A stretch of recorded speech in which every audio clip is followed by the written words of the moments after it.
Because Joe is the burger flipper, he's the cook.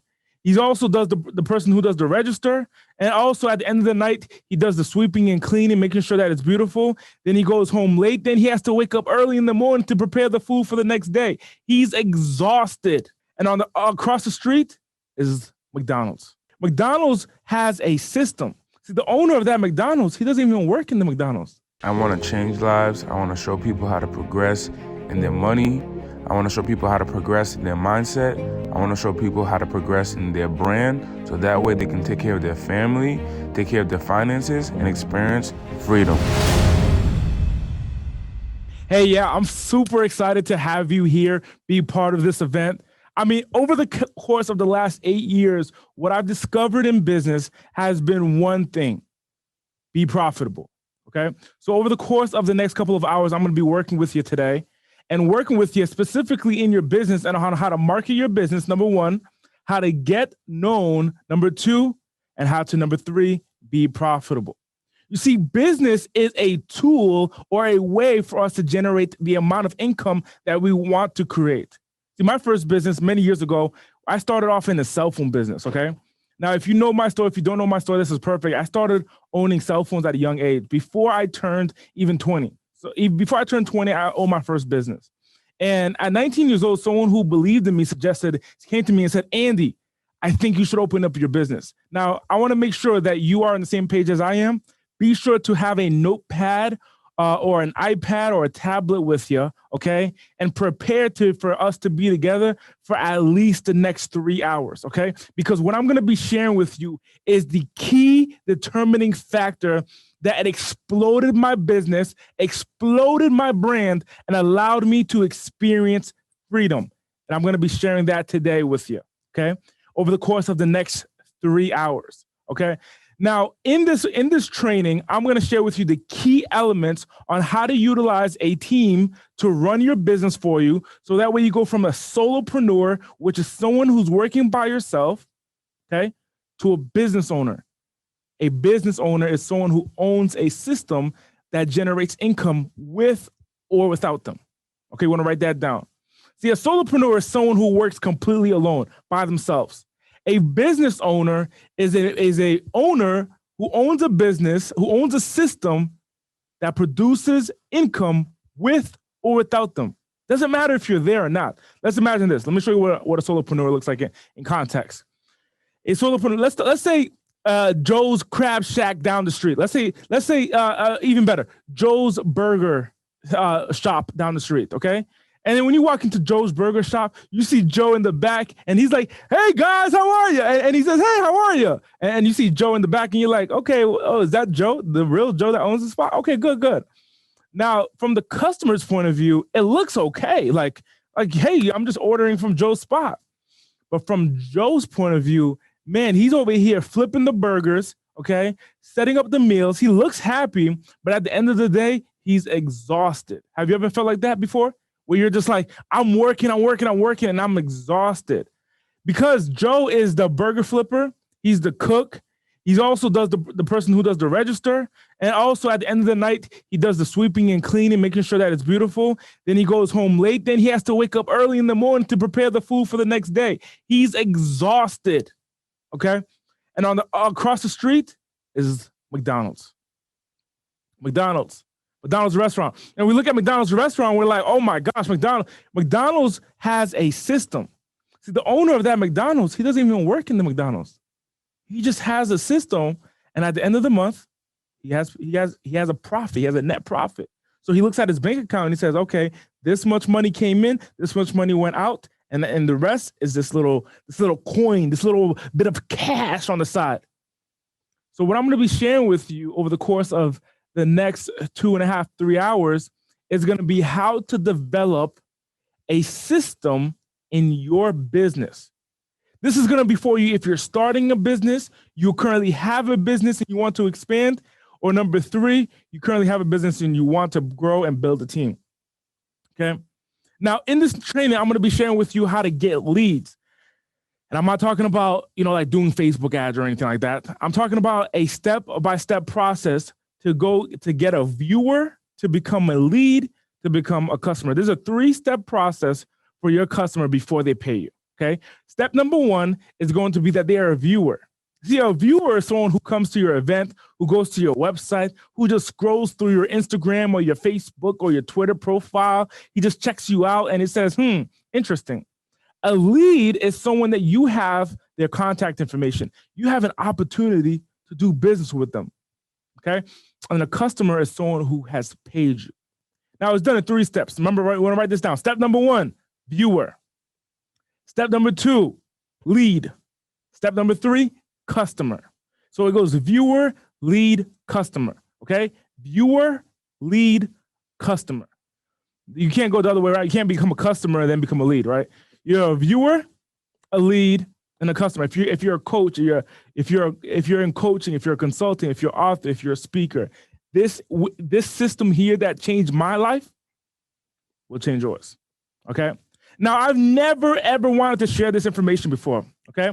I've never ever wanted to share this information before. I'm here. Let me just make some changes on my computer. I've never ever wanted to share this information before until the pandemic. And let me share with you what essentially happened. Let me just click this button over here. Okay, good. So in 2019, I was hosting an event. I was deciding to host an event called the Progression Conference Tour, which is a one-day business event where I teach people how to start and grow a business. Okay, and I bring in other guest speakers to be at my events. People like Les Brown has been there. Tony Robbins has made an appearance there. Edwin Ariave from Real Housewives of Beverly Hills, like the cream of the crop, come to my event. And I also bring in audience members who are learning how to grow, learning how to scale, learning how to start their business. Okay. And I wanted to take this event throughout the country. Okay. So it was going to start in Atlanta, Georgia in the beginning of 2020. So Q1, 2020, we wanted to start off the tour in Atlanta. Then we're going to go to New York. Then we're going to go to Florida. We're going to go to Texas, Dallas, Houston, Las Vegas, Los Angeles, Ohio. We were going all around the country. We had about 800,000 individuals that we were going to market to in our campaign, okay? And we're going to have 2,360 people in the seats at our events nationwide in our 13-city national tour. So this is 2019. I'm preparing. Now, this system that I'm going to share with you over the course of the next couple of hours is the system that I've been using to grow my business in a short period of time. However, March of 2020, as we were kicking off the tour, literally I'm at my computer booking the hotel rooms for my staff members. I'm literally just punching in my credit card. I get a phone call and they say, "Hey, Andy, question for you. Have you heard about this COVID-19? I listen to the guy. I'm like, COVID-19? I know about the iPhone 11. What's the COVID-19? What is that? I'm thinking it's a phone, right? I'm thinking it's a phone. And the guy says, "No, COVID-19, man, it's crazy. It's like a worldwide pandemic. It's going crazy in this world." I said, "COVID-19? I don't know, man. I don't think has anything to do with us." Well, at this time, Georgia was in a state of emergency. So my event, which had at the time like nearly 200 people registered for that specific event, was completely like I had to shut it down. I had to literally shut that down. But I was like, okay, hey, I'm gonna go to other areas. I'm gonna go to other areas. Okay, I have other events. I'm sorry for that 200 some people, but I'll go to the other cities. So the other cities aren't shut down. Then it happens nationwide, and literally we start seeing the world, collapse in front of us with COVID-19. But shortly following, I decided that I wanted to share something with the group, with my audience. See, right before COVID-19, we hosted an event called the Brand Marketing Summit, which is a 2-day event. And at this 2-day event, I had the speakers that were going to speak on my national stage, on my national tour. So on this tour, it wasn't going to just be me. It was going to be a bunch of people that were going to speak at my event. And many of them, I was going to train them on how to speak. So if you are interested in speaking, this is the right place for you. If you're interested in speaking on stages, getting interviewed on podcasts, as an example, as a stream of building awareness, this is the right place for you. So I had this event, this 2-day event in February of 2020, okay? And this was before the pandemic. And over the course of these 2 days, I'm teaching the audience on a specific system called the Brand Marketing system. You want to write that down. Brand marketing system. Okay. And at the brand marketing system, in the brand marketing system, the way it's designed is designed to give you freedom in excess. Okay. More than you need, more leads than you can handle, more sales than you can handle. That's how it's designed. Okay. Now, the reason I decided to finally share it with this group of people was because the speakers on my national tour, the way that the tour was configured was that if they spoke on my stage and I supported them in making an additional $10,000 from speaking on my stage, all I requested was half of it, half of the 10. Like if I brought you $10,000, like let's say you're just running your business, you're minding your own business, and I bring you $10,000, would it be fair to say, hey, I busted my butt, can I have a portion of it?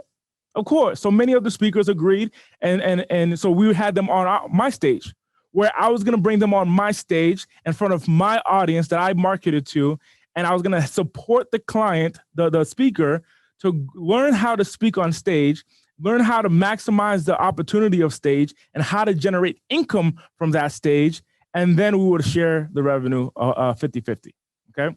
So I had 25 people at the brand marketing summit where I'm teaching them the entire system from start to finish, okay, over the course of 2 days. And I'm going to share it with you today. Now, what ended up happening was COVID impacted the tour, right? A month later, so that was in February. A month later, we can't, in March of 2020, we can't do the tour anymore. So now, a few months after that, the fact that we had to shut down the whole entire tour, I called the speakers and I said, hey, question for you. Question for all of you guys, like, how has business been since COVID has made an impact? And the response that I got, Andy, this is crazy. Yo, man, this is nuts. The amount of information that I've learned, also implementing it in my business, man. Andy, my business, when I came to the event with you earlier in the year, so in February, when I came to the event with you, the way that my business was, I was making $1,500 a month, maybe $1,000 a month. Now in my business, I'm making $25,000, $30,000, $15,000 a month. And I said, wow, that's powerful. But we stopped the stages. How did you do this without the stages? And now I know the answer, but I wanted to see it from each and every single person. And many of them are saying, Andy, the stages was one stream, but we had so many other streams online that we still got clients in the middle of the pandemic. And it was right then and there when I decided that, you know what, I'm going to share this information to a small group of people, and you are one of them, okay? You're one of them, where today you're going to be learning the entire system. You're going to be learning the entire system on how to run your business, okay? You're going to be learning the entire system on how to run your business and get clients in to run your business for you, to get clients in automatically, and how to have the support of virtual assistants to run your business for you. See, my first business many years ago, before I even turned 20, I opened up cell phone stores, okay?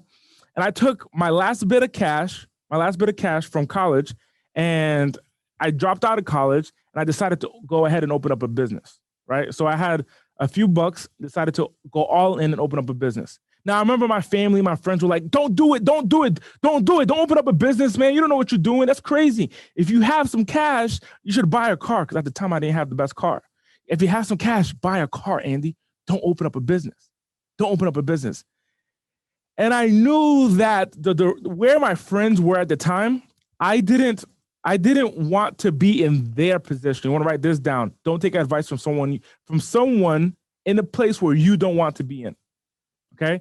You don't want to take advice from someone you don't want, like in their position. You don't want to be in their position. Don't take advice from them. Okay? In their position financially, economically, don't take advice from them.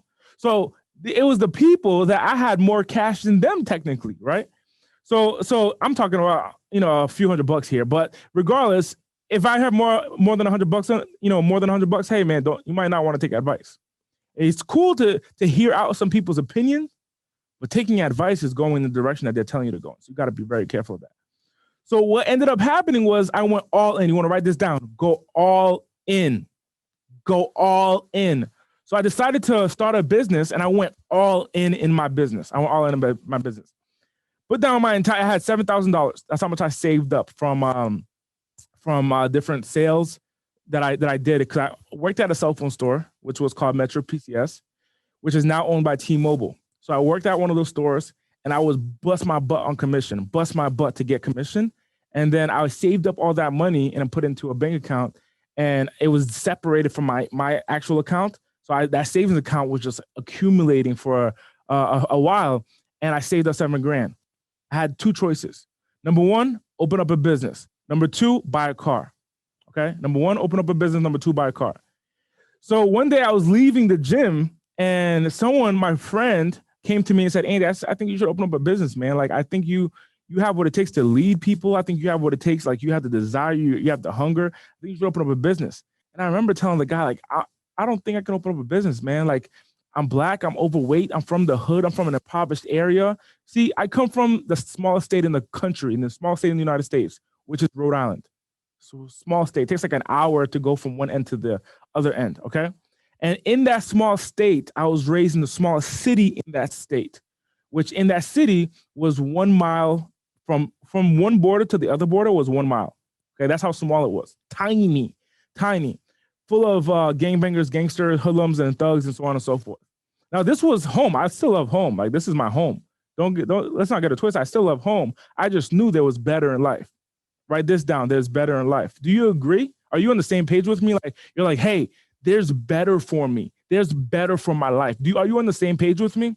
Or are you in the same position where I was a couple of years ago, where I was like, hey, man, I think there's better for my life. There's better opportunities. I can create something. And that's where my mindset was. So my friend comes up to me, leaving the gym. Okay, I'm leaving the gym, I'm in the parking lot. And as we're walking to the car, he's like, Andy, you should open up a business. I tell him all my limiting beliefs, all of my doubts. Hey, I'm Black, I'm overweight, I can't do it, I'm young, can't succeed. Tell him everything I can't, all the reasons why I can't. And then he said, what are you gonna do about it? And I said, oh man. I literally went back into the gym, went to the bathroom, I looked at my face in the mirror, I put my hand on the sink, and I was like, what are you gonna do? Write this down. I want you to write this down on your notepad. Fear is a direction. I want you to write that down. Fear is a direction. So I went and opened up the business, scared. If you ever have an inclination to grow and to expand, if you ever see yourself like doing something phenomenal in your life, okay? Whenever that happens, that opportunity to get bigger, to do something special in your life, you want to write this down. Do it scared. Do it scared. Many people fall into their fear. I was very close to doing it. If I said, hey, I'm nervous and let me spend my money on a car and let me keep my money in the bank, if I said I was scared, I would not be here in front of you today. And the success that I've created over the last many years would not have been relevant, because it all fell in part with the small decisions that I made many years ago. Okay? So you want to do it scared. You know, one of my mentors shared with me, poor, P-O-O-R. Why are people poor? Why do we see people that are poor? Why is there poor people in America? You want to write this down. P-O-O-R. Passing over. The P stands for passing. The O is for over. The second O is for opportunities, and the R is for repeatedly. Passing over opportunities repeatedly. That's why people are poor. I believe we all have similar opportunities in our life that will lead us to that success. I believe that. The biggest success in our life, the vision that we have that we want to create in our life, I believe wholeheartedly that we receive many opportunities that's going to bring us there. But some take action on it, and they take action fast. Others pass over those opportunities repeatedly, and that's why financially they're not in the position that they want to be in. So in this training, I'm going to share with you an opportunity to expand and grow, and the process to do so. A system that will create results in your life if you implement it. Okay? If you go 100% and you implement it. So I was looking in the mirror, 19 years old, looking in the mirror saying, Andy, what are you going to do? And I was so scared. I was like, my nose started bleeding. It's only the human body that can create such a tremendous fear. Like your heart starts to race, and you experience physical challenges. Only the human body can do that. The human brain can do that. So I had such a tremendous amount of fear about what if it didn't work out? What if it doesn't go wrong? What if I lose all the money in my bank account, which was $7,000 at the time? What if I just lose it and it doesn't work out for me? My brain, like, it was making these fake stories up about me failing. And then literally my nose started to bleed. Okay. My nose started to bleed. So I did it anyway. Remember, do it anyway. Fear is a direction. So I went and I like walked into the fear. And I opened up a business, put all my money there down, opened up a business. Okay. And in the first month, tanked, didn't do well in my business. Right? I don't need like 15 years to realize something is not working. I did it for 30 days, didn't work out. Now, it wasn't that the business wasn't working. It was just the way or the strategy that I was doing wasn't working well. So I went and got a mentor. I want to write this down. Get a mentor. You want to write that down. Get a mentor. Okay, get a mentor. Now, the reason why I got a mentor was because I noticed that there were solopreneurs who owned their cell phone stores for 10, 5, 7, 10, 15 years, where it was just that one person running in the business. Where in their cell phone store, it was one person, the same guy every day working in the same cell phone store. He owned the store, but he didn't own the business. The business owned him. He's tired, he still has to come in. He's sick, he still has to come in. If he doesn't come in, he doesn't make income. So the business owned him. He wasn't a business owner. He was a solopreneur, okay? I'm against solopreneurship. I don't want to be a solopreneur, okay? And solopreneurship does not work. Solopreneurs do not work. It's a glorified idea to be a solopreneur. So I see a bunch of different guys who are owning their cell phone store, but it's just them in the business. And I realized quickly, like, hey, that's not going to work. So I got a mentor immediately. Okay, his name was James. Now, James at the time owned 10 cell phone stores. Only 10 locations. I owned one. He owned 10. Now, today, that was like 7, 8 years ago. But today, James owns over 170 locations and has thousands of employees that work for him. Okay, but back then, it was just like a little 10. He had a little 10 in like a small little community, right? Now he's in multiple states. He's in the Northeast region. He's in the Southeast. He's in the Midwest. He's on the West Coast. He's all over the country with T-Mobile. But I went and I hired James and I said, hey, will you be my mentor and show me the game? So I hired James to be my mentor. So I invested in James. I had to figure out how to go get the money. I went and got the money and invested right into James. And as I invested into James, remember, my first month of business didn't do so hot, tanked. My first 5 months after hiring James, I made my first $100,000. So that means I made my money back, my $7,000 back. And in addition to that, make my $7,000 back, I was able to buy a car and still have more money to play with. Okay. So at the end of the year, so that was 5 months. Okay. I opened up in June. Okay. At the end of the year, I look at the bank account and I see, okay, $100,000. And now to me, that was success. Like, to see $100,000, that's success. Okay. But I went to James and James said, think bigger. So I went and I followed his footsteps and I followed a system, a plan that he created. And then a year later, I made my first $1 million. Okay. Just like that. Made my first $1 million. Before I turned 21, I made my first $1 million. Then I took that money and I moved to the West Coast, lived in California, where I created a marketing agency because I realized that the freedom that I had financially, the freedom that I had in my business, many other entrepreneurs weren't having that same amount of freedom. So I created a business, a marketing agency that, number one, I teach people how to start their business, grow it, and scale it to go from solopreneur to business owner. That's number one. And number two, for the busy business owner who has who is making over $500,000 and probably has upwards of 20 employees, my company will do the marketing for them, where we charge them at minimum $60,000 to $120,000 a year for us to do the marketing for them. Okay. Now, what I've learned in this process is that if you have a system, you can win regardless of the circumstance.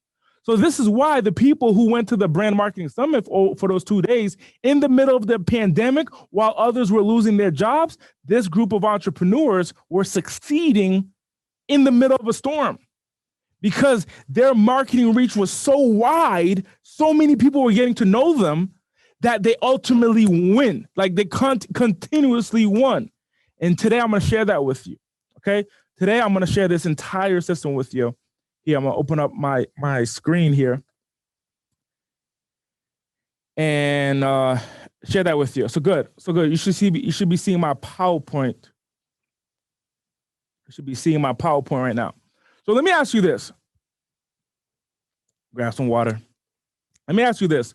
What is the importance of effective marketing? When we look at marketing, what is the importance of marketing effectively? Let me ask you that. Let's think about that, you and I together. What is the importance of marketing?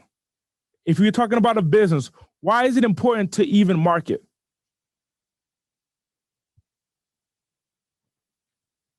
Now, the reason you want to market, let me share with you what effective means.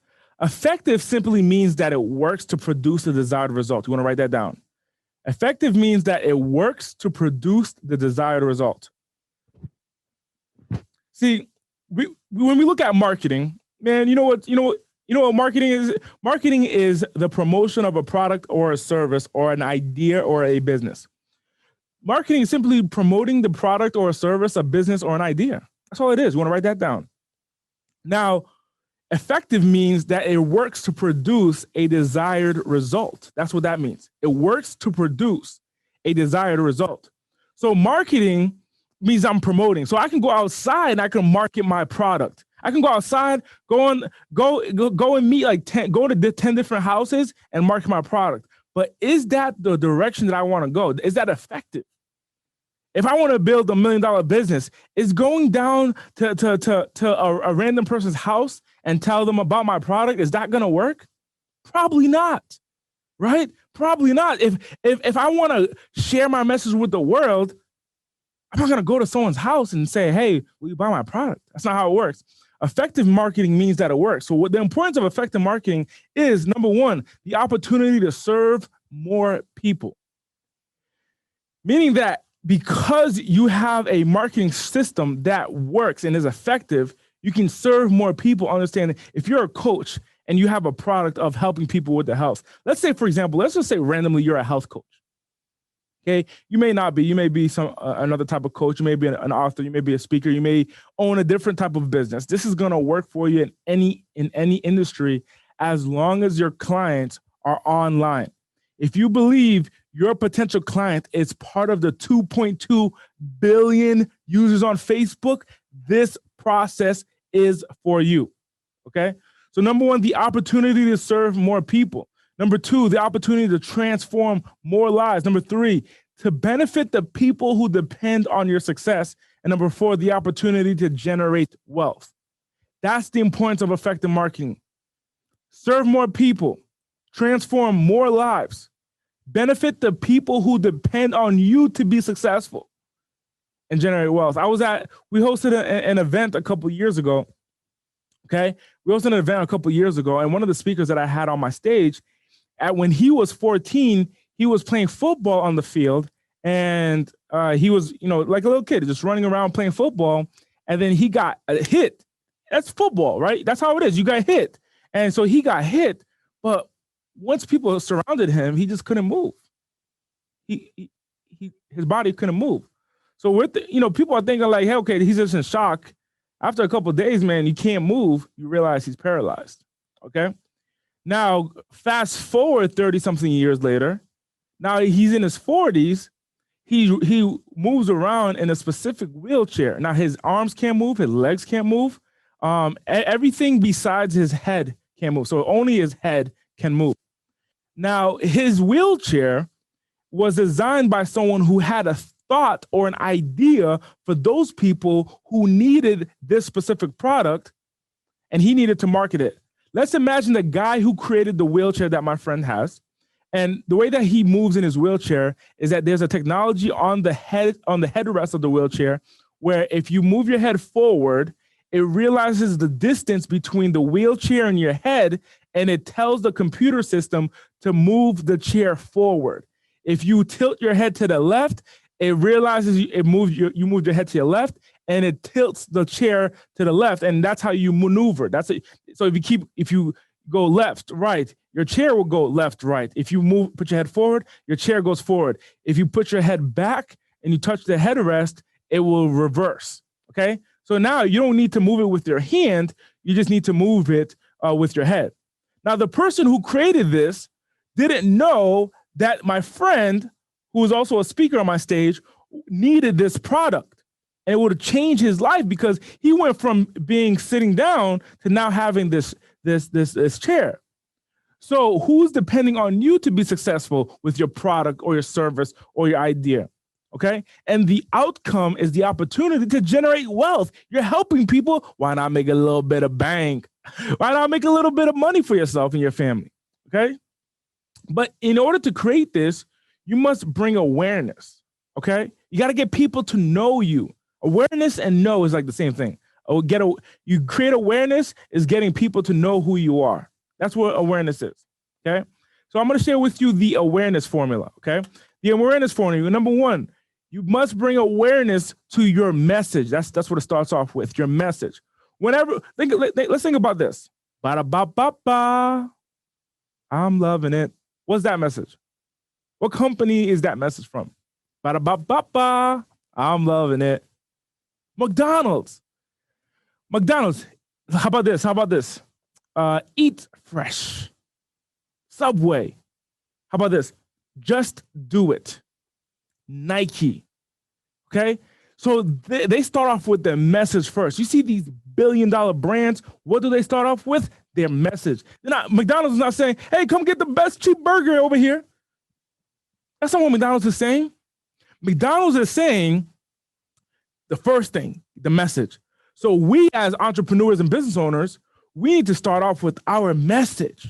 Okay. So the first thing you bring awareness to is your message. Number two is your why. Why do you do what you do? Okay. What's the reasoning behind what you do? Then your story. You ever see, like, for example, when Subway really started, now Subway, the franchise, the restaurant where you get your sandwiches at. Now, when they started and you walked into their location, on the wallpaper, if you go to their older stores, the wallpaper, you'll see the entire story because they learned that they need to let their consumers know about their story. So you'll see in older locations on the wallpaper of the entire story of how Subway got started, because they understand that is the seed. That group of people is the seed of who is going to make Subway powerful and successful in the future. Does that make sense? So they understood that, hey, if we get, let's just say, for example, if we got 10,000 people in the world to know about how we got started, we can grow our franchise to over 7,000 in the world, 7,000 franchises in the world, 7,000 restaurants in the world. And that's where they're at now, over 7,000 franchises in the world. They're one of the biggest fast food franchises ever. Number one, they're almost the number one franchise. Okay, they're so powerful. And they understood that it starts off with their story. So they get the message out there. They let people know why they created it, right? Because they wanted to have a healthy alternative. Then they share their story. Then you share the business. Okay. Then you share your business. So you want to bring awareness to your business. Make sure you write all this down. You don't want to just go through this and just like watch this as a video. This is a training. Okay. Now there is no fluff in this training. There is completely zero fluff. Remember, so we hosted a 2-day event called the Brand Marketing Summit. Now the 2-day event, the Brand Marketing Summit, it was originally supposed to be 5 days. But I mean, realistically, people have lives. You can't sit down for 5 days. So I had to condense it to 2 days. Now I'm taking that 2-day training and I'm condensing it to 3 hours. Okay. So I'm teaching you the whole entire process. But here's the kicker. I took out the fluff. There is no fluff. Every single thing that I'm sharing with you that comes out of my mouth over the course of the next couple of hours is designed to teach you what you need to know. Okay. Even the stories, everything is designed so that way you know how it works together. It's like a movie. When you watch the movie and you see something in the beginning and then at the end, okay, it all makes sense. This is what happens here. The beginning to the end, you got to understand the whole entire process to see the picture, right? You can't see the picture if you're in the frame. That's what one of my mentors said. You can't see the picture if you're in the frame. So I'm giving you an overview of what exactly you need to know and what to implement in your business. So your awareness formula, you got to bring awareness throughout all your marketing. You must bring awareness to your number one, your message. Number two, your why. Number three, your story. Number four, your business. And then number five, but this number fifth one, what do you think it is? My question to you is, how do you make money? If you let people know about your message, how are you going to make money from that? Ba-da-ba-ba-ba, I'm loving it. You don't make it. Did you spend any money to hear that message? Of course not. Okay. How about your why? Letting people know what your why is. Did you make money? Did you make money from letting people know your why? No. Okay. You don't know. You don't make money from that. How about your story? Now, let's say 1 million people know about your story. Have you made income? See, there's a ton of celebrities who are well known, but no one knows their story. I mean, everyone knows their story, but no, they don't make any income. So by letting people know your story, did you make any income? No, of course not. How about your business? Okay, let's get warmer over here. Letting people know about your business. And this happens all the time throughout America. Okay, business owners are blurting out their business and they're thinking that they're like, how come I'm not making the money I'm supposed to? If you're like me, you know you deserve more. If you're like me, you're like, hey man, I deserve more. I've been busting my tail. I have a good heart. I know I'm helping people. I deserve more if you're like me. But by sharing your business doesn't necessarily bring you the income. So what does? What brings you that money? I want to write this down. Offer. I want to write that down. Offer. So you must bring awareness to your MWBO, your message, your why, your story, your business, and your offer. Your message, your why, your story, your business, and your offer. Okay? You can't do it without. You can't literally, like, how do I say it? You can't go to the O and try to, you can't just go straight to the O. So let me share with you how important that looks, okay? Let me show you how important that looks. Have you ever created a cake? Have you ever baked a cake before? What do you need to bake a cake? You're gonna need eggs, okay? You're gonna need vanilla, okay? You're gonna need baking soda, okay? You're gonna need flour, okay? You're gonna need your pan. Now, what would happen, for example, if you went to bake your cake and you said, hey, you know what, let me just forget the flour. Let me just forget one element of it. Let me just put the flour to the side. I get everything else. I get everything. I'll get the eggs. I'll get the baking soda. I'll get everything, just not the flour. Let me just take one piece out. What are you gonna have at the end? See, the flour is used to make the cake rise from a liquid to a soft, solid form. That's what the flour is used for.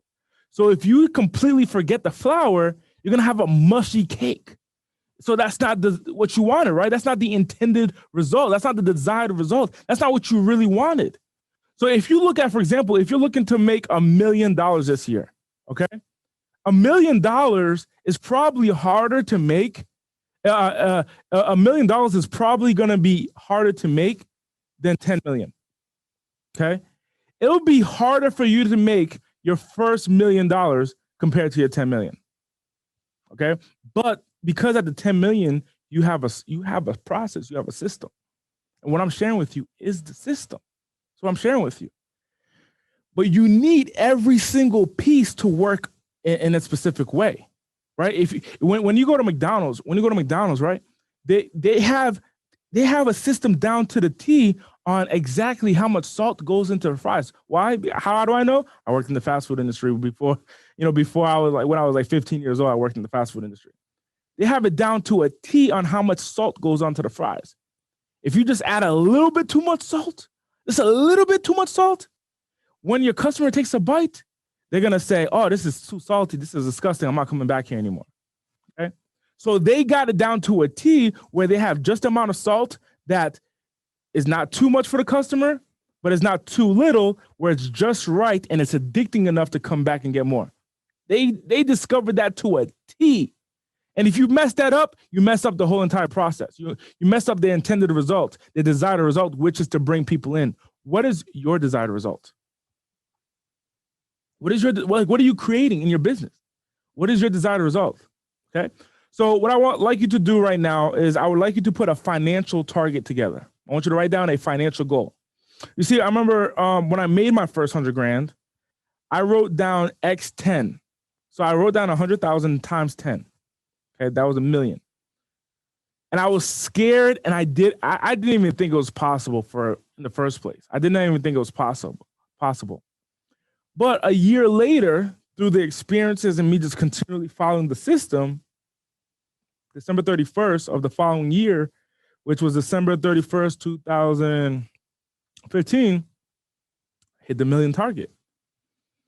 Now, part of me was like, oh my gosh, I did it. And the other part of me was like, hey, I knew it was coming because I was following a process. I just had to have trust. I just had to follow the process and just trust the process. So I followed the process and I trusted the process. And I didn't want to do it by myself. That's why I got a mentor. And then a year later, December 31st, I looked at the bank account and boop, there it was. So that's when I took that money and I moved to the West Coast. Okay, now I live in Las Vegas, Nevada. Okay, so I moved to Los Angeles, spent a couple years there, and I realized, hey, I want to move to Las Vegas. So I came to Las Vegas. So I'm living in Las Vegas now. Okay, my office is headquartered in Las Vegas. So if you're ever in Las Vegas, would love to have you over by my office. Simply email support@andyaudate.com. If you're ever in Las Vegas, you want to come by my office, and my team will coordinate to get you here. All right, support@andyaudate.com. But right now, what I like you to do is I like you to write down your target. See, I wrote down my target. I knew I wanted to do $1 million. I was clear on that. I wanted to do $1 million. That was my target. I didn't want to do a penny short. I wanted to do $1 million. Okay, I wrote it down. A year later, it happened. So I want you to write down how much you want to make, let's say in the next 12 months. Write it down on your notepad. And be very clear, like, hey, I want to make this much money in the next 12 months. Okay? I want you to understand that in order to hit that, you have to follow each and every single process, the M, the W, the S, the B, and the O. Your message, your why, your story, your business, and make an opportunity for your offer. Okay? You can't create the cake without the flour. You need it. Okay? It's like, for example, same thing with the car. You can't, if you have a car and your goal is to get from point A to point B and to drive, what's more important, the engine or the wheels? Serious question. What's more important, the engine of the car or the wheels? So let's take the engine out. Okay? Let's do this. Let's take the engine out. We take the engine out of the car and we have the wheels and we go to start the car and you go like it doesn't make it just makes a noise. So the car doesn't start. You can't go anywhere. So now we understand that the engine is pretty important. We can't go anywhere. We need the engine. So let's put the engine back in the car. Let's take off the wheels. All 4 wheels off the car. Now the car is sitting on cement. Okay, the car is literally sitting on cement. You start the car, and it starts, and it sounds beautiful. Then you put it into the drive, and then you press the gas. What happens? You can't go anywhere because you need the wheels to turn. Right? It's on cement. So now what the brake pads, what do you call it? The rims, not the rims. I forgot the name of it. What's the name of the I forgot the name of it. It's the thing on the end of the axle. But essentially that thing is spinning and it's hitting cement and all you see is sparks behind you and you're not going anywhere. So that means we need both. We need the engine and the wheels in order for us to move. Same thing here. You need the entire formula. The M, the W, the S, the B, the O, and that formula. Okay. Now the O stands for offer. Okay. The O stands for offer. Have you ever been somewhere where someone just walks up to you and says, hey, would you buy my thing? And it costs this much. And you're like, man, get away. I'm not interested. Like your brain naturally says you're not interested if someone comes to you and it goes directly for the number 5, which is the offer. That's how our brain works. I'm not interested. Okay. I'm not interested. Okay. So you got to bring awareness to your message, number 1, your why, your story, your business, and your offer. Important formula. Okay. So before doing business with you, what we understand is that people must know who you are, like you, and they must trust you. And then it is until then that they will buy from you. They must know who you are, they must like you, and then they must trust you, and then they will buy from you. I want you to think of a time that you have made a purchase, a large investment, and you had no idea who the organization was. Probably never happened because it doesn't. Whenever you're making a large investment, typically you know who you're investing with. So what we understand is that you must know who you're investing with. So therefore, your client needs to know who you are in order for them to invest in you. Does that make sense?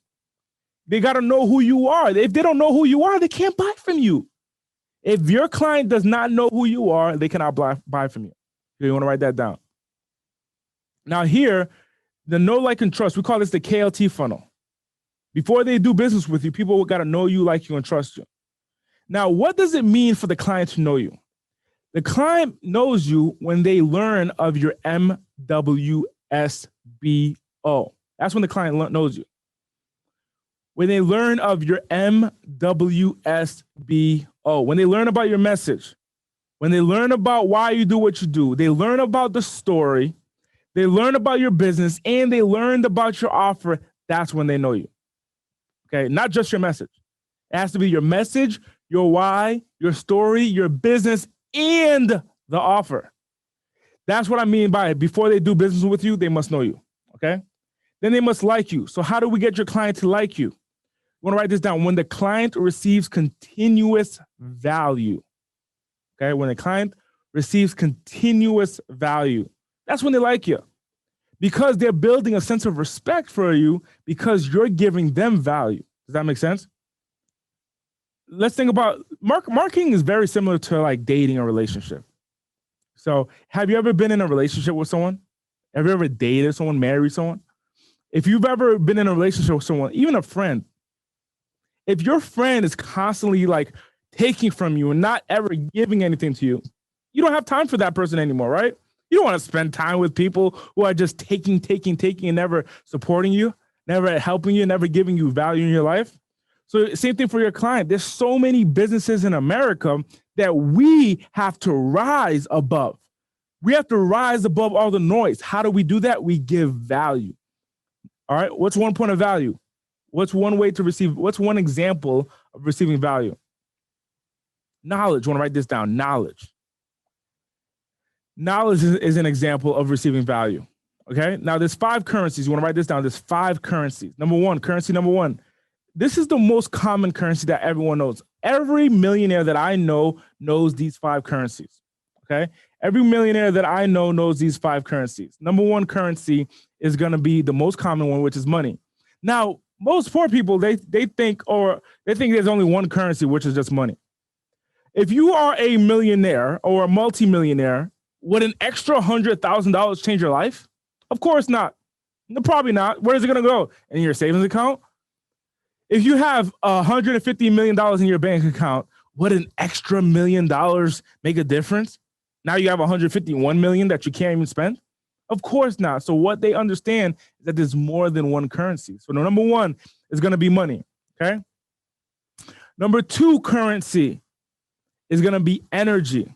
See, when I worked at Wendy's, the fast food restaurant that I worked at was Wendy's. I was 15 or 16 years old working at Wendy's. When I worked at Wendy's, they didn't pay me for my time. They paid me for my energy to flip the burger. That's what they paid me for. They paid me. They said, hey, we need you to flip the burger for us. So that's what they paid me for. They paid me for my energy. Now, it was some corporate person that said, hey, how do we measure the difference between how much value one person puts in and the other? They decided to measure it in hours worked. And that's why it's very common to work and get paid by the hour, because what they looked at was, okay, if John works 4 hours and this person works 2 hours, we can essentially gauge that the person who works more here is given more value. But what they're really investing in is the energy, not the time. So that's why whenever you hear from someone, oh, you got to pay me for my time. Nobody pays for time. People pay for energy. Time is just a measurement, okay, of how much you should get paid in a certain time frame. Time is just a measurement. So number 1 is going to be money. Number 2 is going to be energy, okay? Number 3 is going to be relationships. Okay, now let me share with you an example. Let's say, for example, I want to speak on a stage, and I want to speak on Oprah's stage. I love Oprah Winfrey, and I want to speak on her stage. And I go to Oprah and I say, Oprah, now Oprah is a billionaire, right? And let's say she's hosting an event, and the cost of the event cost $250,000. or realistically, it costs $500,000. So $500,000 is the cost of a specific event where Oprah's going to speak at. Okay. And I go to Oprah and I say, Oprah, can I speak on your stage? And she's like, yes, you can. You got to pay $250,000. That's why the people on her stage are some big players, because they can spend that. So Oprah says, yes, you can, but you got to pay $250,000 to speak on my stage. And I say, man, do I want to spend $250,000 to speak on Oprah's stage, or is there another way? And I say, Oprah, what else do you want besides money? And she says, man, you know who I really wanted to get on my stage? I want to get former President Barack Obama to speak on my stage. I've been wanting to get Barack Obama for so long to get on my stage, Andy. It's ridiculous. But he's always busy. And I said, really? Even Oprah can't get Barack Obama? I said, okay. So I happen to have Barack Obama's phone number. That's an example. I happen to have Barack Obama's phone number on my cell phone. And I say, hey, Barack. Hey, this is Andy. How are you doing, man? Hey, Barack, I have an opportunity for you to speak on Oprah's stage, and she would like to have you speak on a stage. And Barack says, man, Andy, anything for you. So Barack says, okay. I go to Oprah and I said, hey, Oprah, I'll get Barack to speak on your stage, and I don't have to pay the $250,000. I'll get Barack Obama to speak on your stage, and I don't have to pay the $250,000. Oprah says, deal. You got a deal. You speak on my stage, you don't have to pay the $250,000. I say, great, that's a deal. That's amazing. So now I use my relationship to pay for that experience rather than money. Does that make sense? So right now we're at money. We shared about money. We shared about energy. We shared about relationships. Okay. Number four is going to be barter. Now, barter is very simple. Essentially, what barter is the exchange of a product for a product. Okay. So if I have, so like in front of me, I have my iPad here. Okay. So I got my trusty iPad here. Okay. So let's say I have my iPad here and I have my phone, a product for a product. So person A has the iPad, person B has the phone. We just switch. That's a trade. So that is a barter of a product for a product. Okay. Now let's say, for example, now you can do a product for barter, or you can do service for a service. Now a service for a service could be, for example, let's say I'm a health coach. Okay. I'm a health coach and I want to get my car washed every day. Okay. And my health coaching services cost $250 an hour. So let's just say I go to John, who owns the car wash, and I say, hey, John, I'll give you $250 of health coaching services where I'll coach you for an hour and you wash my car 10 times, which is worth $250 to you, right? $25 per hour for your wash. You wash my car 10 times. So that's you investing something that's valuable at $250. And I invest something that's valuable at $250. But I'm not giving you cash. You're not giving me cash. I'm giving you a service, which is my coaching, and you're giving me a service, which is your car washing. Okay. So that's exchange for a service for a service. You can also exchange a service for a product. A service for a product, it simply could be like my coaching example, and I'll trade you for the iPad. That's a service for a product. Okay. That's going to be barter. And the last one, number 5, the most important one that people fail to understand. I'll give you an example of how number 5 works. So I went to, I was in a movie. If you're familiar, are you familiar with Jay-Z and Beyonce? Okay, Jay-Z is a music artist, and Jay-Z's former business partner, his name is Dame Dash. They started Rockefeller Records together many, many years ago in the 90s. But now Dame Dash transitioned to entertainment, where when Kevin Hart, if you're familiar with Kevin Hart, when he got started in the entertainment space, Kevin Hart's first couple of movies was done with Dame Dash's studio, okay, with Dame Dash. Dame Dash was the producer, okay, with Kevin Hart.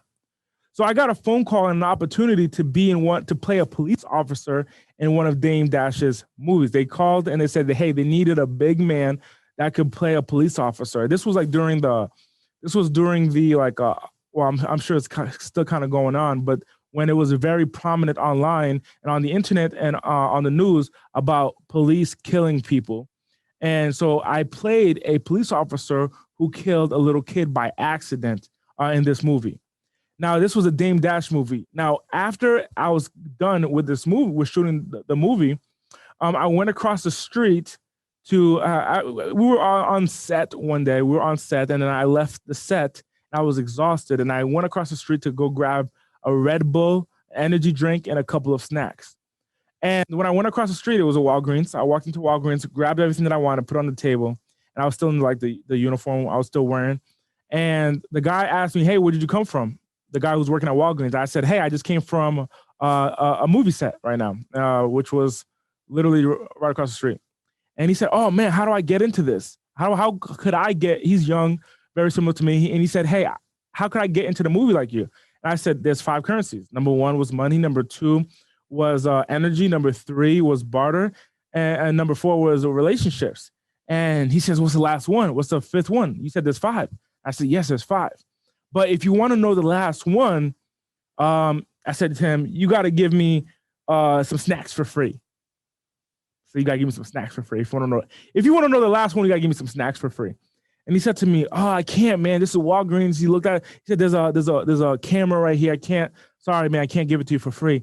I said, "If you can't give it to me for free, man, I don't care. I'm not gonna tell you the last one." He said, "Oh man, I really got to know the last one." So I put a bunch of snacks on the table, right? I just grabbed literally like put some Doritos and Cheetos and chips and a bunch of snacks. I was gonna bring it back to the people on set. And he's looking at the camera and he's like, "I can't give it away for free." So what he does, he goes into his wallet, pulls out cash, scans everything, and puts his money in the cash register. And he says, "I didn't give it to you for free. I just paid for him. It's free to you. Can you tell me the last one? Please tell me the last one. Come on, man, tell me the last one." I said, okay. The last one is knowledge. I want to write this down. The 5th currency is knowledge. So you can exchange all of this you can intertwine all of these for whatever you want, okay? So most millionaires understand this. So I gave him knowledge. He gave me the snacks that I wanted, okay? So these are all different forms of value for your potential customer. That's how you get people to like you. You give them value, okay? So right now we've gone with the no. Well, how do we get your client to know you? They must learn your MWSBO, your message, your why, your story, your business, and your offer.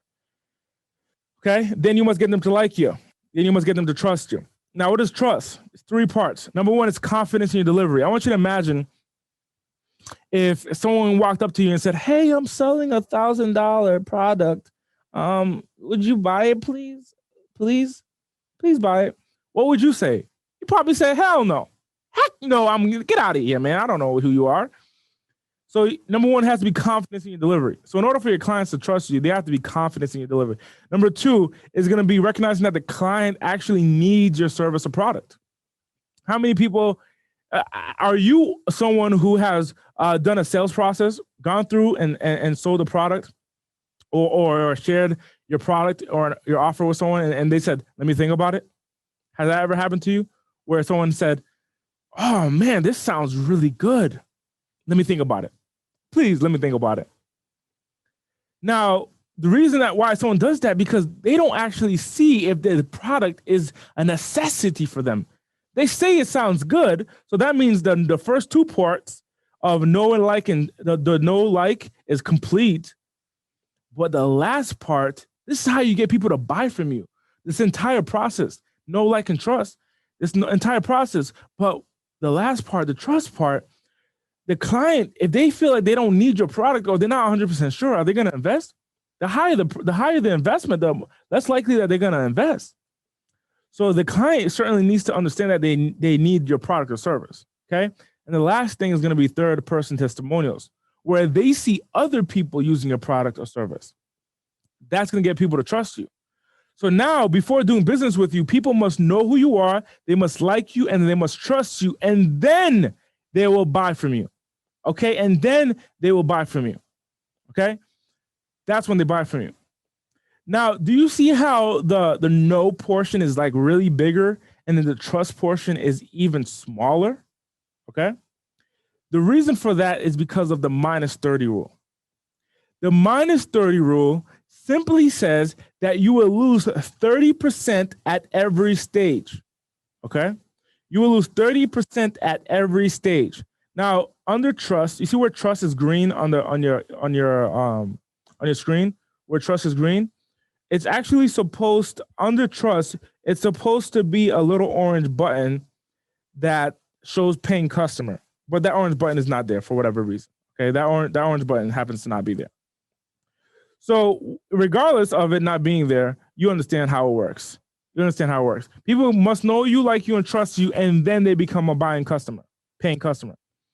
So let's say we got 100% to know you. So 100 people became aware of your MWSBO, right? 100 people became aware of it. And out of that 100 people that are aware of your MWSBO, those people know you. So 100 people know you. This is just a marketing example. So now let's say we got 100 people to know you, which is knowing your message, knowing your why, knowing your story, knowing your business, and knowing your offer. We have 100 people to know you. Now, out of the 100 people who know you, you're going to lose people on the way. We learned this in middle school and high school, right? Not everyone's going to like you. Not everyone's going to trust you. Some people are going to do business with you because you're handsome or you're beautiful. And then on the other side, some people won't do business with you because you're handsome or because you're beautiful. Does that make sense? So you're going to lose people along the way. Not everyone's going to do business with you. We know this. So let's say 100 people know you, and then you lose 30% from the amount of people who know you. So you drop down 30%. So out of the 100, you minus 30. Okay. Now you got 70 people to like you. But now out of the 70 people who like you, because you're going to go down another stage, which is the trust, you lose another 30 people. So you go from 70, you minus 30. Now you have 40 people that trust you. You have 40 people that trust you. Now, out of the 40 people who trust you, have they purchased from you? Nope, not yet. You're going to lose people along the way. So out of the 40 people who trust you, you minus 30 again, and now you got 10 people to be your paying client to buy from you. So we actually have a program, for example, and I'll share with you about it later. We have a program which over the course of 6 months, I teach you and I work with you on creating a $1,000 digital product, right? A $1,000 digital product, for example, could be an online course. So I work with you on creating an online course. It could be a mastermind. It could be a group coaching program. It could be a book package that you sell for $1,000. There's a handful of others. Okay. So I teach you how to create a $1,000 digital product, an online product that you sell for $1,000, which is going to essentially be your knowledge and your experiences. Let's say you went through that program and you followed this process and you got 10 people out of the 100 to purchase your product. That's $10,000. Now, does that make sense? So if 10 people buy your $1,000 product, that's $10,000. But let's say you do $10,000 in a month, okay? And you're coming up to me and you say, hey, Andy, how do I get more money? How do I make more income? Write this down. Get more people to know you. I'm going to write that down. Get more people to know you. Because now, if we understand, all we're doing is losing 30% at each stage from the amount of people who know us. So if 100 people became aware of us, and they got to know our message, our why, our story, and our business. And out of the 100, we go down the process, the funnel. Out of the 100, only 10 people purchase. Then that means if I get more people to know me, then I get more people to buy. Look at the money that went up. Look at the money. Now, in this example, 100 units of my $1,000 product is $100,000. Look at that. $100,000. So you hear of people making $1,000 a month. You hear it all the time where you got people who are making $1,000 a month. Then you also have on the other side, you hear people making $100,000 a month. You want to know how they're doing it? This. They understand it's a funnel. See, what we're talking about is a percentage, and a percentage of the people fall to the bottom. A percentage of the people fall. It's like a process. Like if I can fill up, if I had a funnel, like a funnel where I poured water into the funnel. A portion of the water will be coming down, and then a portion of the water will be at the top, and a portion of it will be at the bottom. So that's essentially what's happening here. The more people that become aware of us and know about us, the more money we make, right? If you have a process, if you have a system. Because if you don't have a system to make the money, then you'll become a celebrity, but you're not making any income. So we don't want to do that. You got to be the person who has people know you, but you're making income from it. Does that make sense? You got to get people to know you and then make income from the amount of people that know you. That's what our objective is. So here, the minus 30% rule simply states that we'll lose 30% at every stage. Okay? So if 100 people became aware, we lose people on the way, and we got 10% left at the bottom. So to make it easier, we're just finding 10% of the amount of people that know us, buy from us.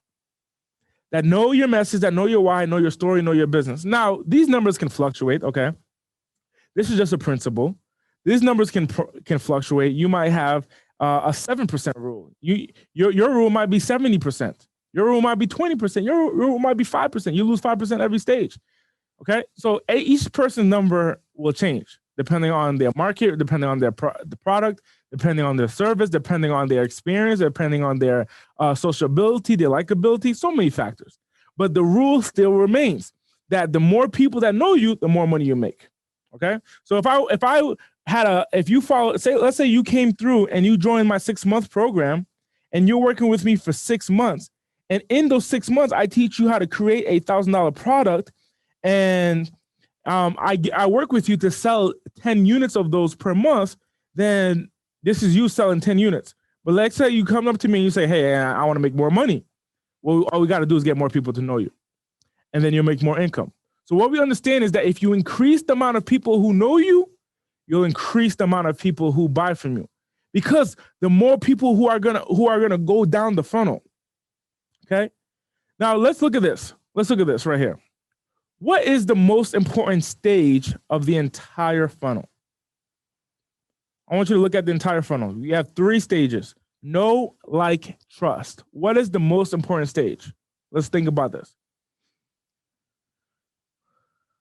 What is the most important stage of the know, like, trust? There's 3 stages. I want you to write it down. What is the most stage? Write this down. Write down what you think the most important stage is going to be. Did you write it down? Okay, good.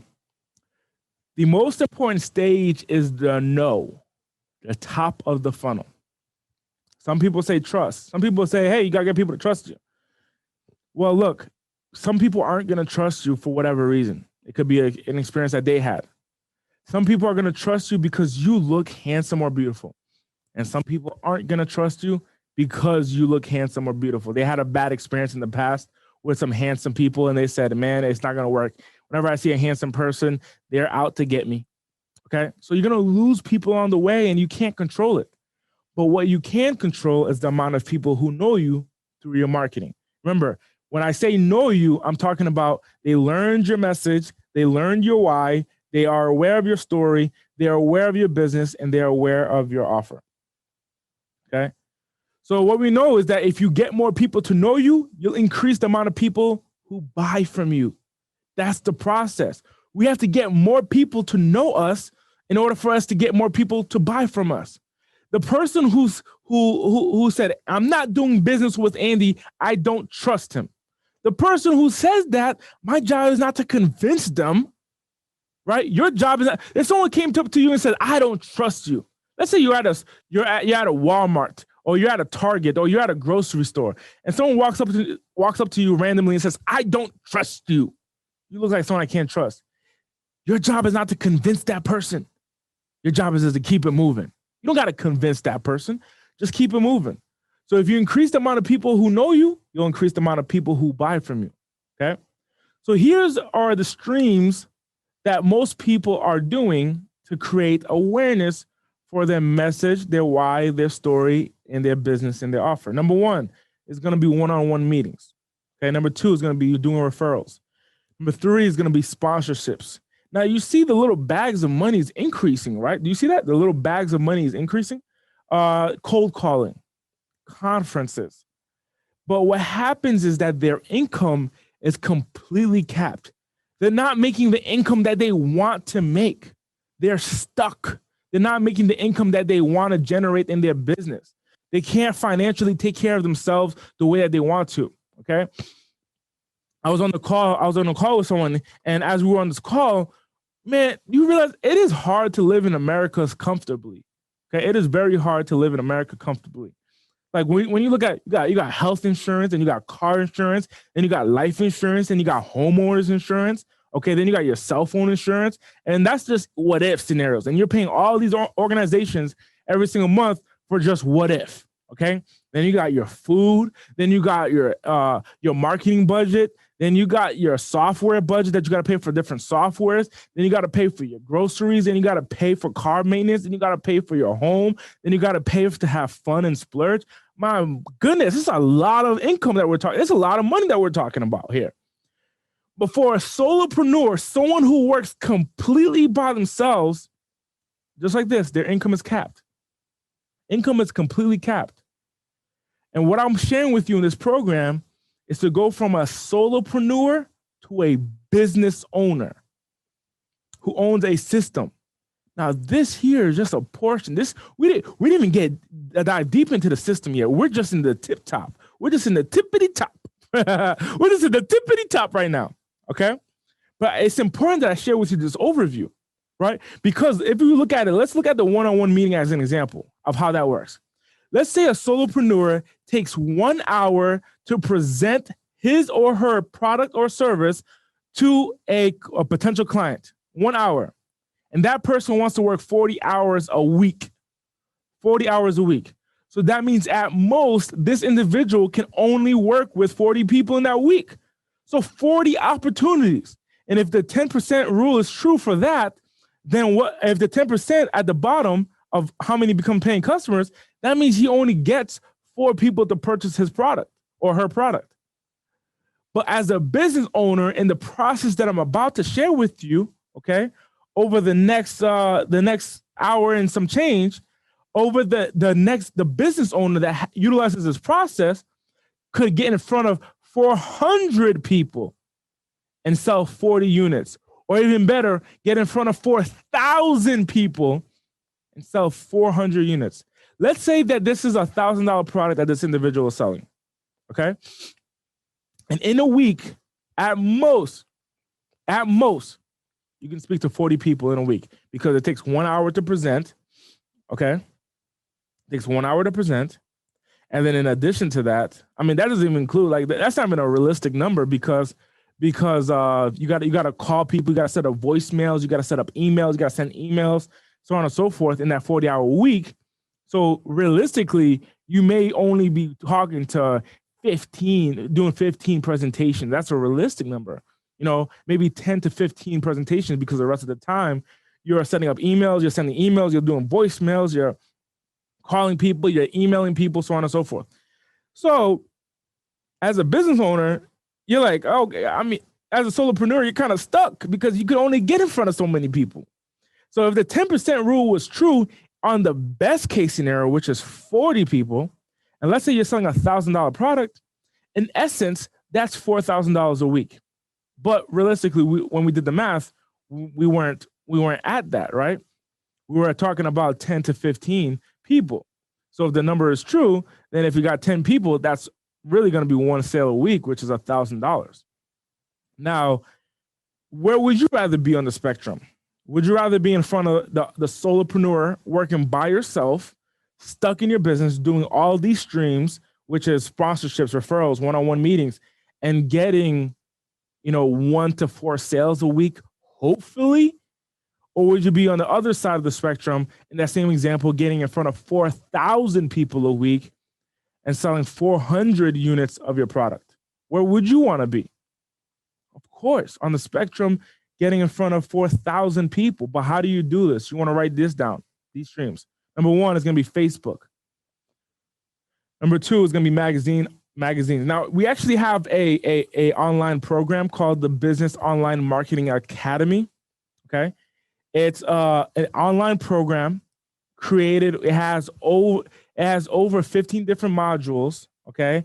And in these modules, you have well over 560 videos sharing with you how to utilize your Facebook, how to use Facebook, magazine articles, how to become a speaker on other people's stages. Okay. How to become a podcast guest. Like, what is the email? Like, how do you send? Let me just shut off my watch here. In the course, in the online program, the Business Online Marketing Academy, in the program, it teaches you how to get on podcasts and how to send emails to podcast hosts and how to get in front of those podcast hosts to have you on their podcast, how to write blogs and how you can have your virtual assistant write blogs, YouTube, how to utilize YouTube, how to utilize Instagram. Like, there's screen recordings of my team and myself posting on Instagram, teaching you how to get on Instagram. Okay. And not just get on Instagram, but use it not as a consumer, but as a business owner to produce income. See, Instagram is designed for consumers, right? It's designed, it's an online platform. It's very similar to Facebook.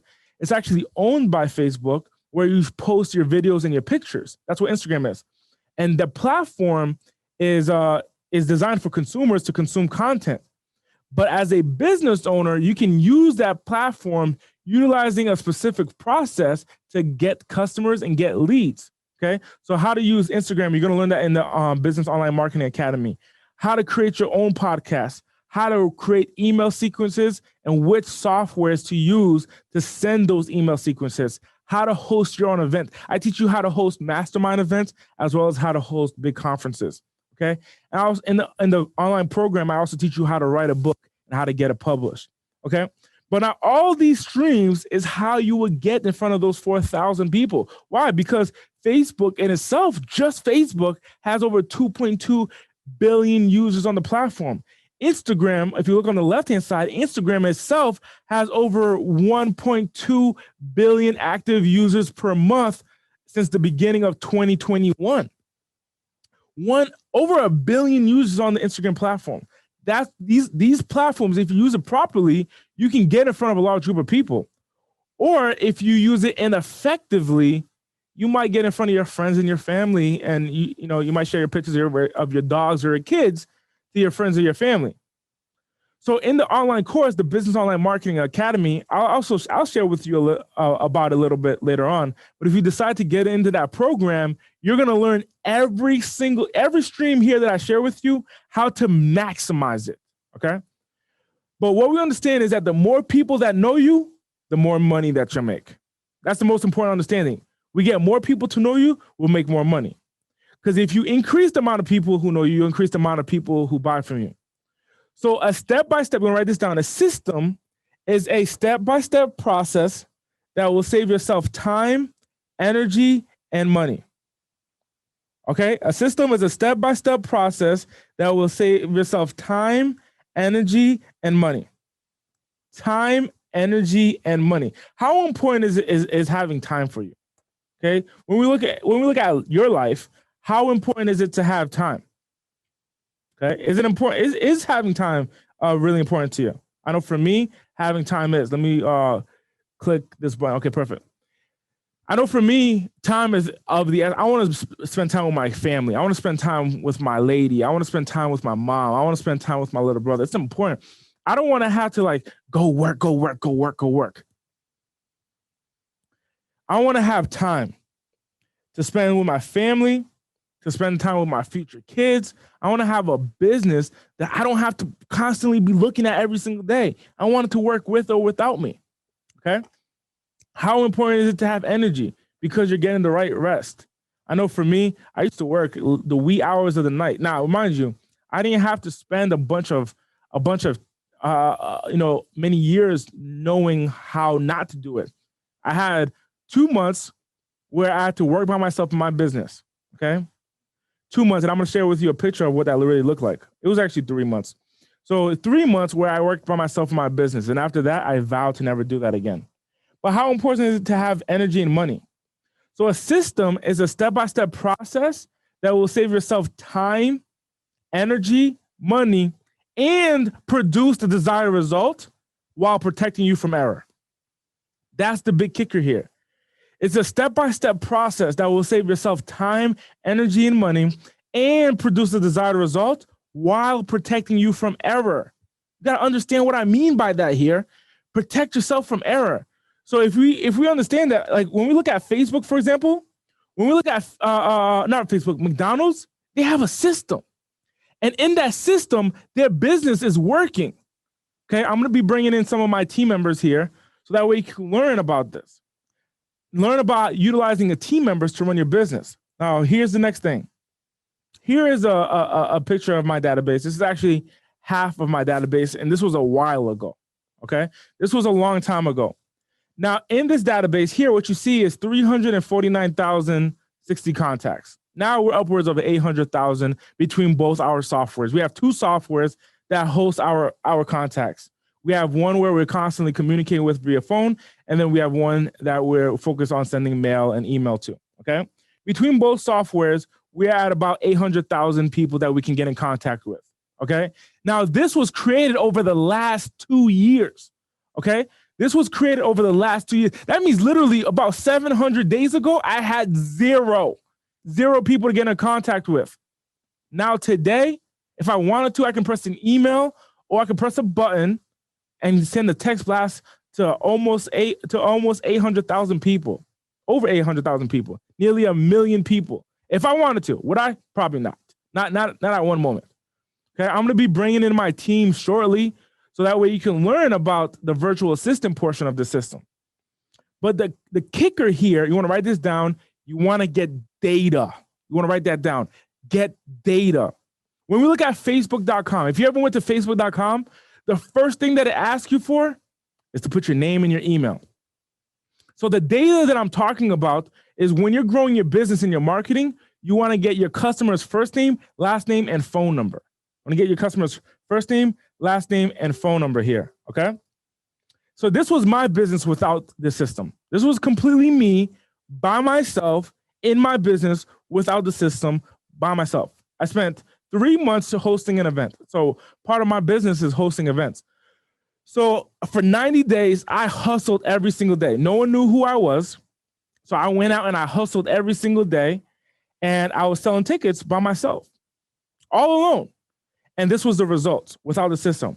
When I said, hey, I'm a badass, I'll just do it by myself. A few months later, this is me with the system, my business with the system, where I decided to not do it by myself and to do it with a team. So over here, it took me 90 days. I was exhausted, sleep deprived, working late at night, burning the midnight oil. And this is me. This took 3 months. This took 45 days. 3 months, 45 days. And of course, as you can see, I made more money with the system than without the system. See, if I did it without the system, I continue. And there's people around the world. Let's not get it twisted. There are people around the world who are going to be the ones that are constantly going to use, just do it for the rest of their life without the system. And there are people in the world who are going to commit and they're going to say, hey, I'm going to utilize the system to grow my business. The people that you see on those stages and running those big companies, that's because they're following the system. The people that are stuck for years, I mean, I'm talking about 5 years, 6 years, sometimes a decade in their business, doing it and suffering by themselves is because they're doing it without the system. Okay. So the key to the system is having a team to support you in the day-to-day task and running your marketing and managing your clients. So I've asked 2 of my team members. We have throughout all the divisions in our company, we have over 50 team members, from virtual assistants to appointment setters, so on and so forth. And I asked 2 of my team members to come in and share a little bit about what they do in our business and how they support our clients. So right now we have Marinelle and Jean. Hey, Marinelle. Hey, Jean. Hey, Andy. Hey, Andy. Awesome. So if you could, for the viewer, can you just share, let's start off with Jean. So right now I have Jean and Marinelle, both of you are on the screen, but I'd like you to kind of share who you are, where you're from, and what you do in our company. All right, so hi everybody. I am Jean, and I am actually one of Andy's virtual assistant originally from the Philippines. So I've been working with the company for almost a year now. I actually started as an appointment setter. So I was setting up appointments for Andy and Andy doing the sales. So right now that the company grew, it also gave me an opportunity to grow in this company. So I am now one of the marketing manager leading a team and working with a team leader as well.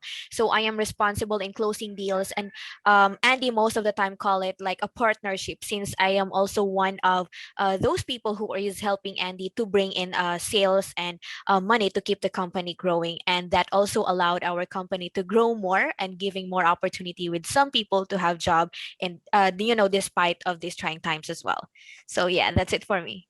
Yeah, 100%. It is not just me generating revenue. I have a team supporting me. So Gene is one of many who's part of the team. Okay. And look, I'm gonna share with you the process on how. So, like for example, Jean, how what she shared with you, the setting up appointments. I'm gonna share with you how you can do that and in the way that it works. Shortly following in the training. Okay. Before I do that, I want to bring in my next person, Marinelle. Marinelle is on our team. Marinelle, can you just share a little bit about yourself, where you're from, and what you do in our company? All right, so hi everyone. My name is Mirnal Fadri, but I use Nell as a work name, and I'm also from the Philippines. I actually started working in the company or I started in the company last July 2020. So I'm actually 7 months in this company, and I started working as an appointment setter for Sir Andy.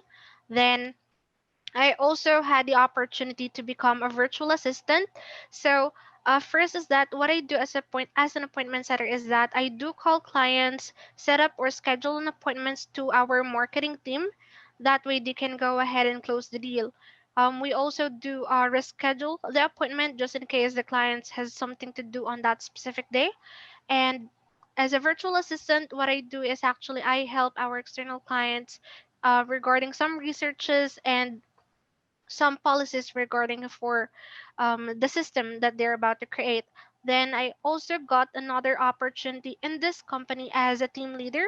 So I actually am already part of Miss Jean's team, and I handle two appointment setters. And what I do as a team leader is that I assist the team. I communicate with the team and also to lead the team in a positive way as well. Right on, right on, right on. And and now she's growing to another role right now. She's growing. She's growing. She's growing. And it starts, you want to write this down. It starts with one virtual assistant. It doesn't start with 50, it doesn't start with 30, it doesn't start with 20, it doesn't even start with 5. It starts with one. So I'm going to be sharing with you about the virtual assistant portion later. Now, in our company, virtual assistants set up appointments to get deals closed and generate income. Okay. So I'm going to do a role play right now with Marinelle. So that way you can kind of see what it looks like when a virtual assistant sets up an appointment. So let's say that I'm a stranger. Okay. Let's just say, for example, I'm a complete stranger, and I saw Andy online. My name is Bob, and I saw Andy online, and I opted in. I'm gonna share with you a little bit more about the specific marketing tools afterwards, about opting in and landing pages and so on and so forth. But let's just say that I put in my information and I went from a viewer to a lead. So I saw Andy online and I became a lead by giving Andy my information, my name, phone number, and email. Instantly, what ends up happening is that Marinelle gets the information. She gets the lead. And as she gets the lead, this is what happens next. So Marinelle, let's just role play, and I'll be Bob, and you're calling me. Ring, ring, ring, ring. Hello. Hi, Bob. This is Nell from Andy Odate's office. How are you doing today? I'm good. Now, from whose office? It's Andy Odate's office. Andy Audate. Okay, I think I saw him online. Remind me, who's that? Good question, Bob. Andy Odate is actually a business and a marketing expert and also a motivational speaker who works with influential people like Les Brown, Tony Robbins, and Grant Cardone. And Okay. Yeah, I remember now. I remember that. Yep, I remember. great, because he actually asked me to reach out to see if there is an opportunity to work with you on your business expansion. I believe you have a business, right? Yeah, yeah, I do have a business. Yeah, I do have a business. That's great to hear then, because what we actually do, Bob, is that we help entrepreneurs like you to expand and grow the business. That's by helping you to market your brand and business online. Second is to formulate or create a good marketing strategy. Third is to drive traffic on different platforms of social media. Mm, Now, if okay. we can have at least 20 to 30 minutes of your time to properly discuss it with you via Zoom, that would actually be really great. Plus, this is free of charge. Oh, I see. I see. Okay, yeah. Yeah, I'm interested. That's wonderful then. So, just to confirm, what is your time zone? I am not too sure what my time zone is. So, what would be your local time instead? My local time right now is 3:35 p.m. Perfect. So, you're from Pacific time. Are you available tomorrow? That's the 5th of March, Friday? Yes, I'm available. Got it. So, we do have an available slot from 11:30 to 3:30 p.m. What time would work for you? 4:30 works. 4:30? Yeah. Got it. Thank you. And uh, since you have mentioned earlier, Bob, that you're running a business, what business are you operating? I run a coaching practice. I'm a coach. I'm a fitness coach. Got it. And since you're a fitness coach, are you doing this as your full-time job or a part-time job? I'm doing it as a full time. Doing it full time. Got it. Thank you so much for that information. And since you're doing your job as a full-time job, what are the things that you're still looking for onto your business that you wanted to apply? Shoot, I'm trying to, I'm doing a lot of lead management, managing the Mm-hmm. lead, managing the clients. So I'm trying to figure out like the best process for that. Well, we really actually don't have to worry because that is something that we also would like to share and discuss with you onto the Zoom that would happen on tomorrow at 4:30 p.m. And also, aside from the lead management, is there any other things that you're still looking for onto your business? Not how to get more leads, of course. Always trying to get more sales. Got it. Thank you. And in order to get more leads, um, do you also have any timeline that you wanted to create onto your business that you wanted to achieve for, let's just say, for the next 3 months? So what was the question?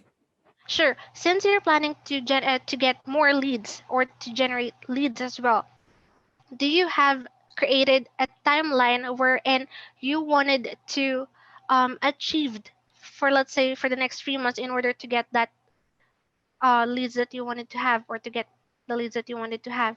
Yeah, 100%. Yeah, 100%. So I know for the next 3 months, I want to bring in at least 1,000 new leads, new potential customers. Thank you so much for that one. And also, uh, what would be your goal for your business for the next 3 months? Do you plan to expand and, let's say, be known onto the online world or business world? Yeah, 100%. I want to get on podcasts. I want to get on stages. I want to be interviewed in the future. Right now, I'm just kind of, just doing it by myself from my home.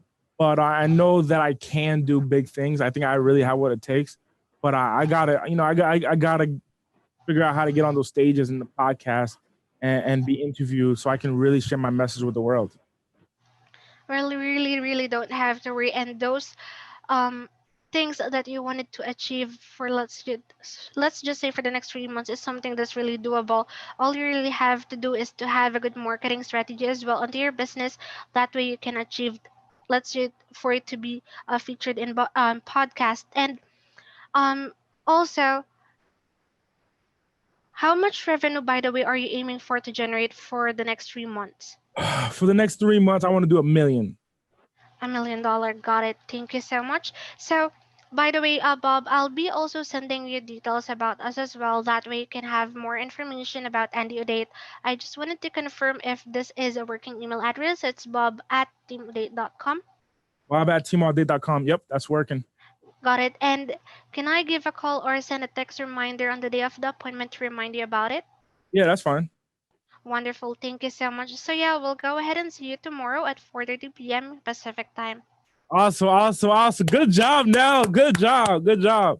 And that's how it works. Thank you, Gene. Thank you, Nell. Thank you so much for you guys coming in. So this is how it works. Just like this is where when your virtual assistant comes in to run your business for you. So in that example, I played Bob. Obviously, you know who I am, but I played Bob and my virtual assistant managed the call for me. Okay. My virtual assistant was the one that handled it all for me. I didn't have to. My virtual assistant did the workload for me. Okay. So many solopreneurs, what they're doing is that process, which is called, now you want to write this down. There's a 4-step sales process, 4 steps for the sales process. Greet, want to write that down. Greet, which is essentially like building rapport with your potential client. Number 1 is greet. Number 2 is going to be qualify, to learn about the client, okay? And learn the needs of the client, okay? Number 3 is going to be present, okay? And number 4 is going to be close.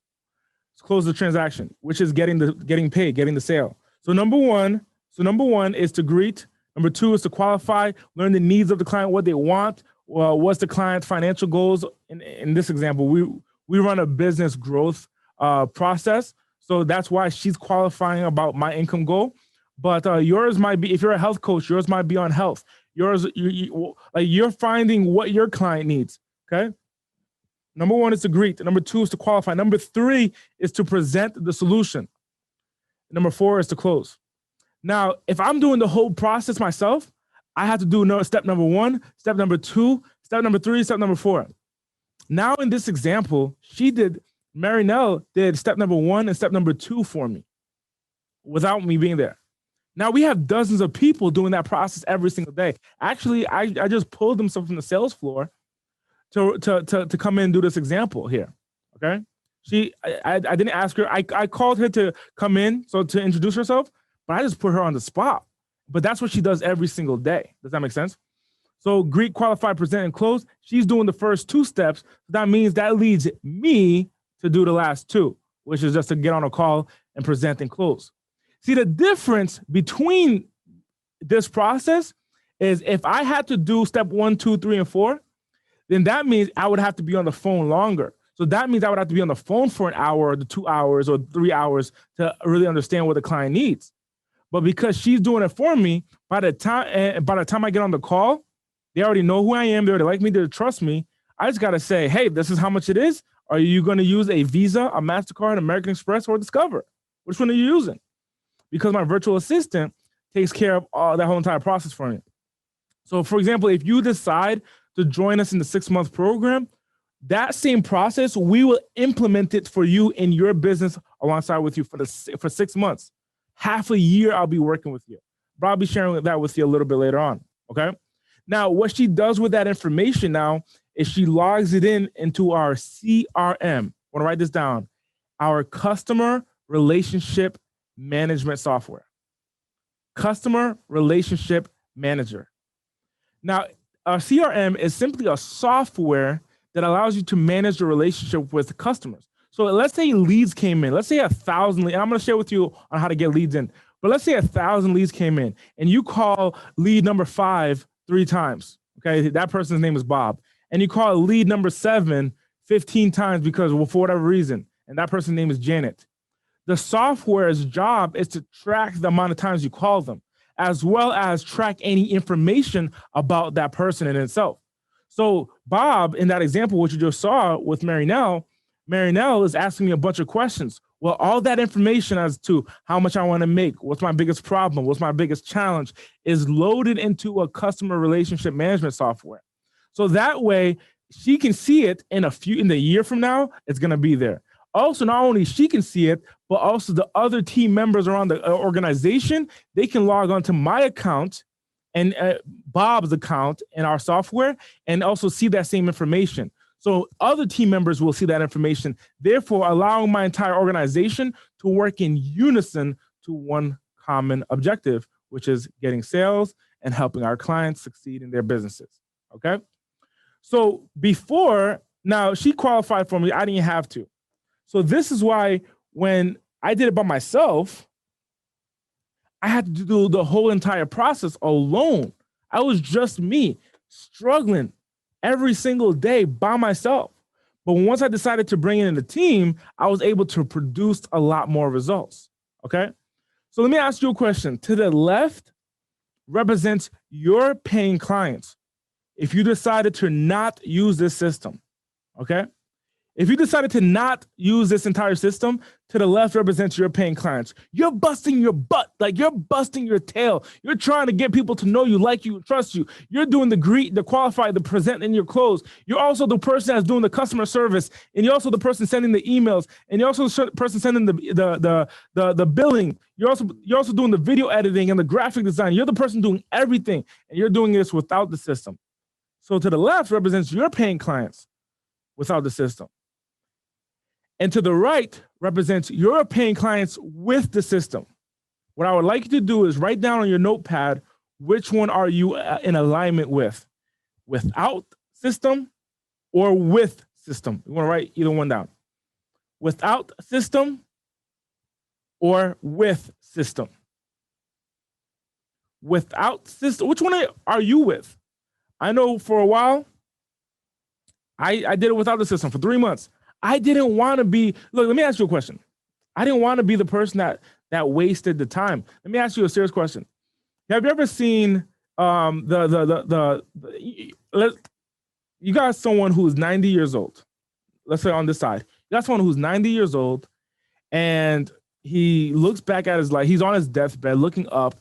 And you know, there's in the world, there's people who are 90 years old that never ever hit $1 million in income in a year. You know that. There are people who have died at 90 years old that have tried, but they have never, ever made $1 million in a year in income, okay? And on the other side, you have people who are 40 years old, right? Or even 30 years old. And in their business, you got those 30 years old and 40 years old, that person who made a bunch of money, made millions, lost it all, went bankrupt. A couple years later, made a bunch of millions again, lost it all, went bankrupt.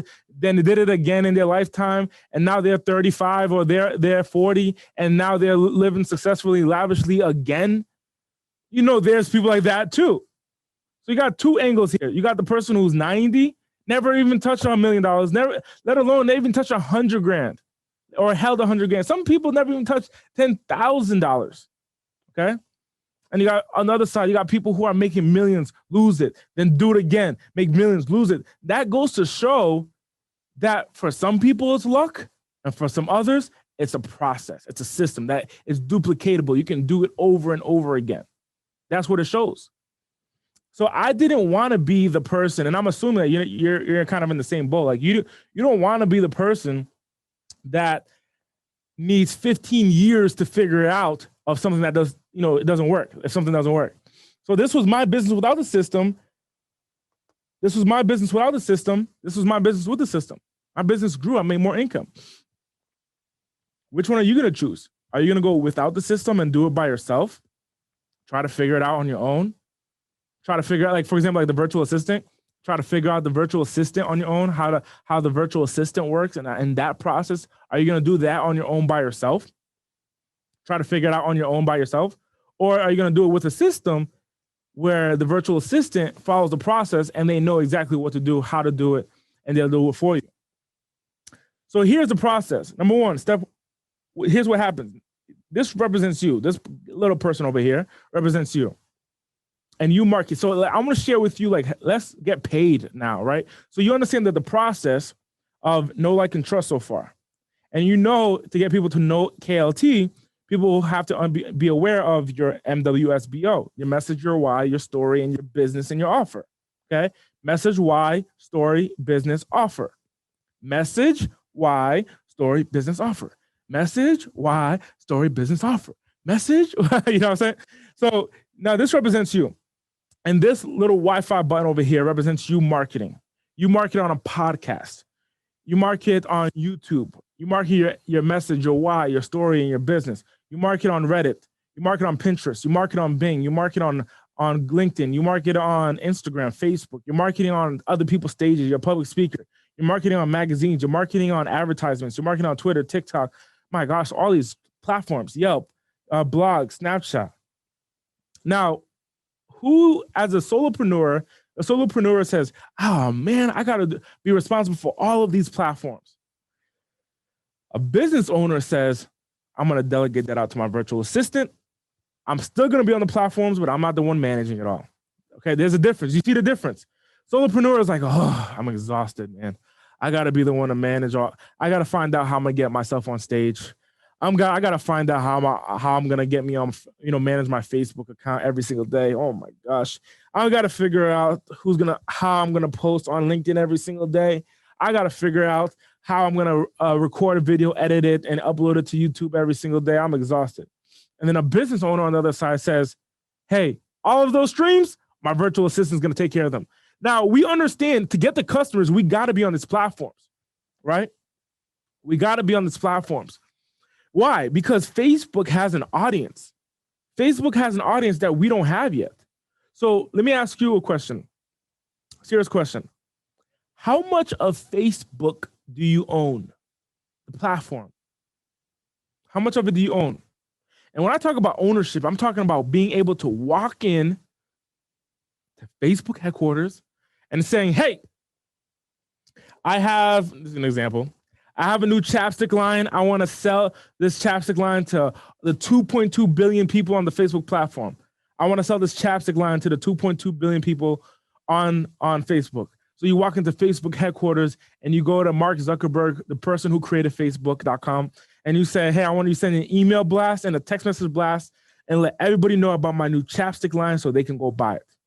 How much percentage of that company do you own? If you're like me, you probably own 0.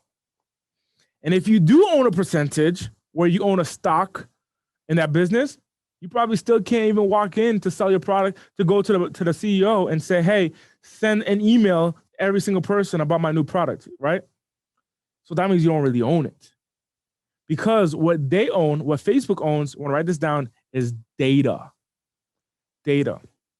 See, who will be more successful? Let's say Facebook created a cheap old, not even good chapstick. I use chapstick every day. So let's say that Facebook created a not so good, cheap old chapstick product. Okay, it's not that great, but Facebook created it. And let's say on the other side, you created the best chapstick. I mean, it has the beeswax lip balm with the vitamin E and the peppermint. It's amazing. It stays on your lips for 24 hours. But Facebook's the one that created, it just sucks. Who would sell more? You or Facebook? Who would sell more? You or Facebook? Of course, Facebook, because they got a reach of 2 billion people. So they can press a button and send an email blast and a text message blast to sell this. Now, is everyone going to buy the chapstick? Of course not. But if Facebook put it out there, a portion is, because they understand the funnel. They understand they're going to lose people along the way about the amount of people that buy. They're going to lose people along the way. They know that. But where does that leave you, though? So let me give you an example of how it works on the Facebook platform and all these other platforms that I share with you. There is what is called an algorithm, or another word for a software, a software, like a mathematical software. Okay, that's another word for it. And the algorithm puts content in front of people that Facebook thinks is valuable towards Facebook's objective, which is making money through advertising. Okay, that's how Facebook makes money. It's through advertisements. That's how Facebook makes money, is that a company pays them, like Coca-Cola might put an advertisement on Facebook that as you're scrolling, you see a Coca-Cola logo or a Coca-Cola commercial for 5 to 10 seconds, and Coca-Cola will spend a couple $1 million going to Facebook, okay? So that's how Facebook makes their money. If they lose the advertising, they lose everything, okay? So they need us to be on the platform and continually being on the platform to see the advertisements. That way they make money. But does that help you? Of course not. Unless you have at least $50,000 to advertise on the Facebook platform, don't even try it. So if you're not in that position, you want to build up to that $50,000, here's the process. Here's the understanding first. Facebook, I have a buddy of mine who created a Facebook group, okay? So he thought that the idea was that if he created a Facebook group, that because it's his group, that whoever is in the group, whenever he posts something in the group, everyone will see it. So he posted to, he built up the group over the course of 6 years. He built up the group to 11,000 people on the platform, okay? And he never got anyone's first name, last name, or phone number. So he was just kind of winging it and building his business and his entire business on Facebook. Well, as Facebook started to grow their business and Facebook grew, their algorithm started to change, okay? So now this person has an event coming up. So he posts about the event on his group in front of 11,000 people. But then after a couple of days, he logs back into Facebook. He looks at how many people viewed the flyer for the event. And out of the 11,000, only 713 people. Only 713 people. What type of ridiculousness is that? If we do the math, 713 people, divide that by the 11,000, that's 6%. So that means like if you took 6 months and you built up a Facebook group of 100 people and you posted in front of the 100 people, expecting a portion of the 100 people to purchase your product, and only 6 people actually saw the image. Imagine that, 6%. So he spent all this time on Facebook building up his business. Now, look, if you're like me, when COVID happened, no one could have expected that. Changed the world, completely changed the entire world. So if Facebook went down like MySpace went down many years ago, would you really be surprised? Right? MySpace went down. MySpace.com was the #1 platform back in the early 2009. Okay. So back then, MySpace was #1. Then it went downhill. Like it's technically still online, but not a lot of people use the platform. Okay. But Facebook in itself, a lot of people still use the platform. But if you built your business on there and the platform goes down, you are out of luck. So in this training, what I'm sharing with you, I'll be with you for about the next hour. In this training, what I'm sharing with you is how to create freedom. That's what the objective is here, to create freedom for your life and your business so you can take care of the people who depend on your success, transform more lives, serve more people, and generate wealth, generate income. Not just enough income to take care of the bills. You're going to live in excess. So that way, if another COVID pandemic happened, you're taken care of. You're financially set up. You know, one of my nerves that I was nervous about, for example, just so you're on the same page with me,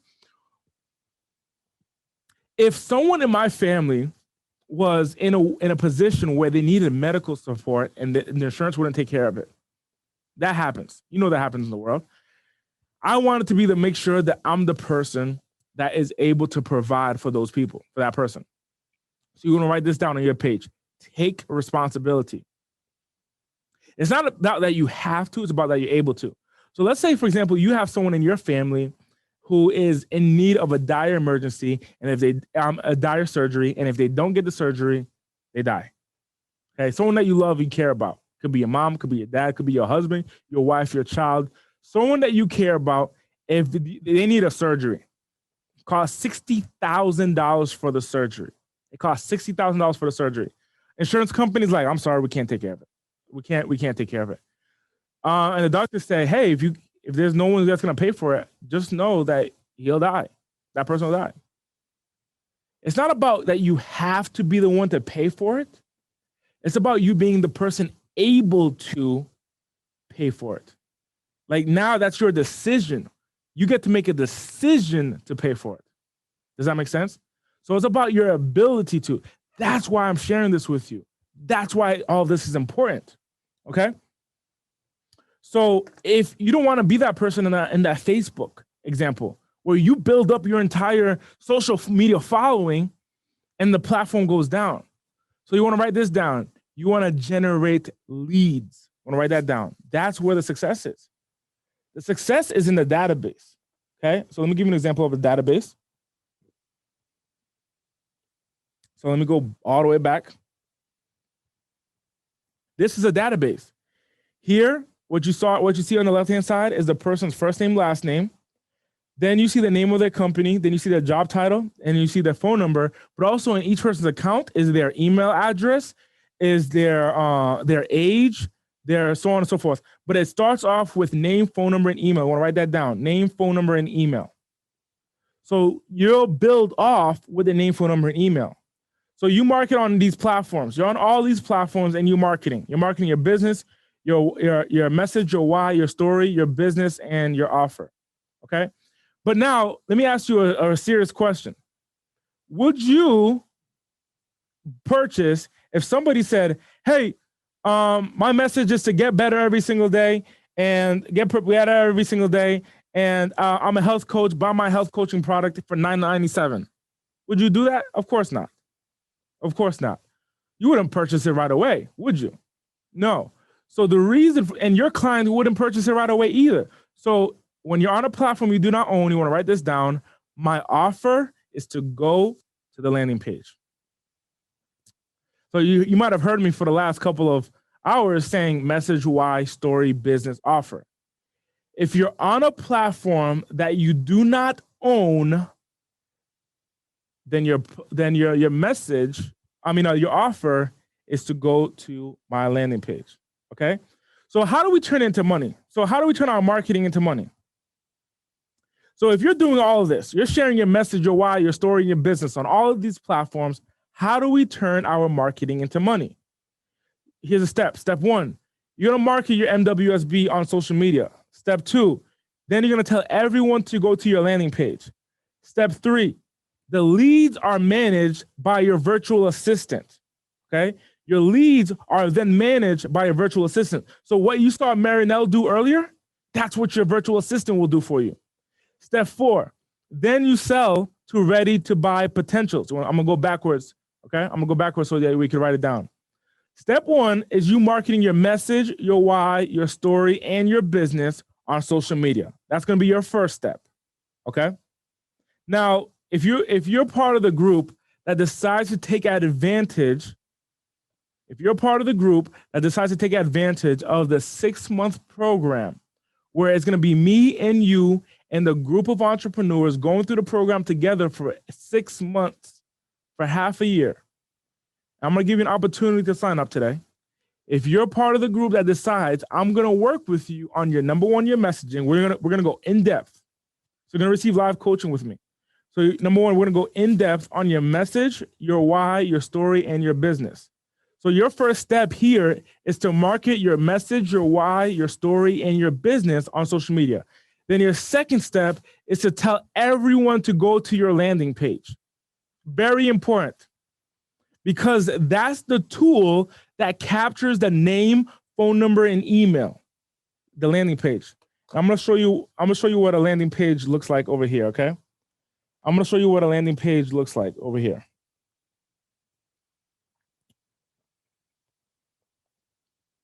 Open it up. So this is one of my landing pages here. So I tell people to go to this page. This is one of my landing pages. And then on this page, there is no button to press besides these two orange buttons, right? And then when someone goes to press the buttons, they put in their name. So let's put John. They put in an email, john@john.com. And they put in their phone number, 123-1234. When they click Get Training Now, what happens automatically is the email goes directly into my software that captures my potential customer's name, phone number, and email.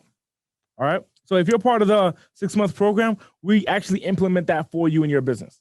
Okay. If you're part of the 6-month program, we actually implement that for you in your business. But the software captures the name, phone number, and email. So for example, let me go to another one. This is another one here, where in this landing page, person puts in their name. So let's put Bobby Bob. Bobby Bob. And they put in their email, bob@bob.com. And they put in their phone number, which is their phone number 310-598-6616. and then they put yes, build wealth. And then instantly, as soon as they press that button, now this is called the thank you page. But what you just saw, instantly it goes into our software. Okay. Now, once it goes into it, that's what a landing page looks like. Okay. Now, that wasn't just any landing page. That was, you want to write this down, a converting landing page. A converting landing page. And what a converting landing page, this is very important. You want to make sure you understand this. Remember, it goes from a viewer to a lead to a customer. So a viewer, that's the 3 steps for the client. They go from a viewer and they become a lead where they opt in. So what you just saw me do was opt in. I just opted in. That was an opt-in right there. Where I opted in, I put in my name, phone number, and email. I go from a lead to a customer. A customer is who pays you. A lead is someone who gives you their phone number. So let me show you this real quick. I want you to tell me, what restaurant is this? Pulling this up. Hold on one second. What restaurant is this? From a far point of view, from a far glance, what do you think this restaurant is? It looks like McDonald's, right? But as we zoom in and get closer, we see the name of it is actually McDowell's. So as we doing this, yeah, right here. So as we zoom in, we see that this restaurant is actually called McDowell's, McDowell's, McDowell's. But from a distance, it looked like McDonald's. From a distance, it looked like McDonald's. So here's the important thing here.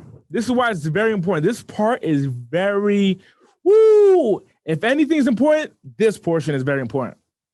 Because you can make a bunch of mistakes when you have a bunch of customers, but you can't make a bunch of mistakes if you don't have people to work with. So if you have a viewer, you can't get in contact with them, okay? A lead, you can always get in contact with them today, tomorrow. You can set up an appointment. You can call them back next week because you have their name, phone number, and email. A customer you can always get in contact with because you have their name, phone number, and email. So that's the most important understanding is that we need the name, phone number, and email. See, Facebook understood that many years ago. So when you go to facebook.com, the first thing that it asks you is, what is your name? What is your email? Because they're getting data, information. They're getting the information. Before you enter the world of Facebook, you're getting the information. Same thing for you. Before they get anything, like, you got to get the information. So that's what your job is. Your job as a marketer for your business or your product is to get the data, get the lead. But what tool are we going to use? We're going to use the landing page. So here,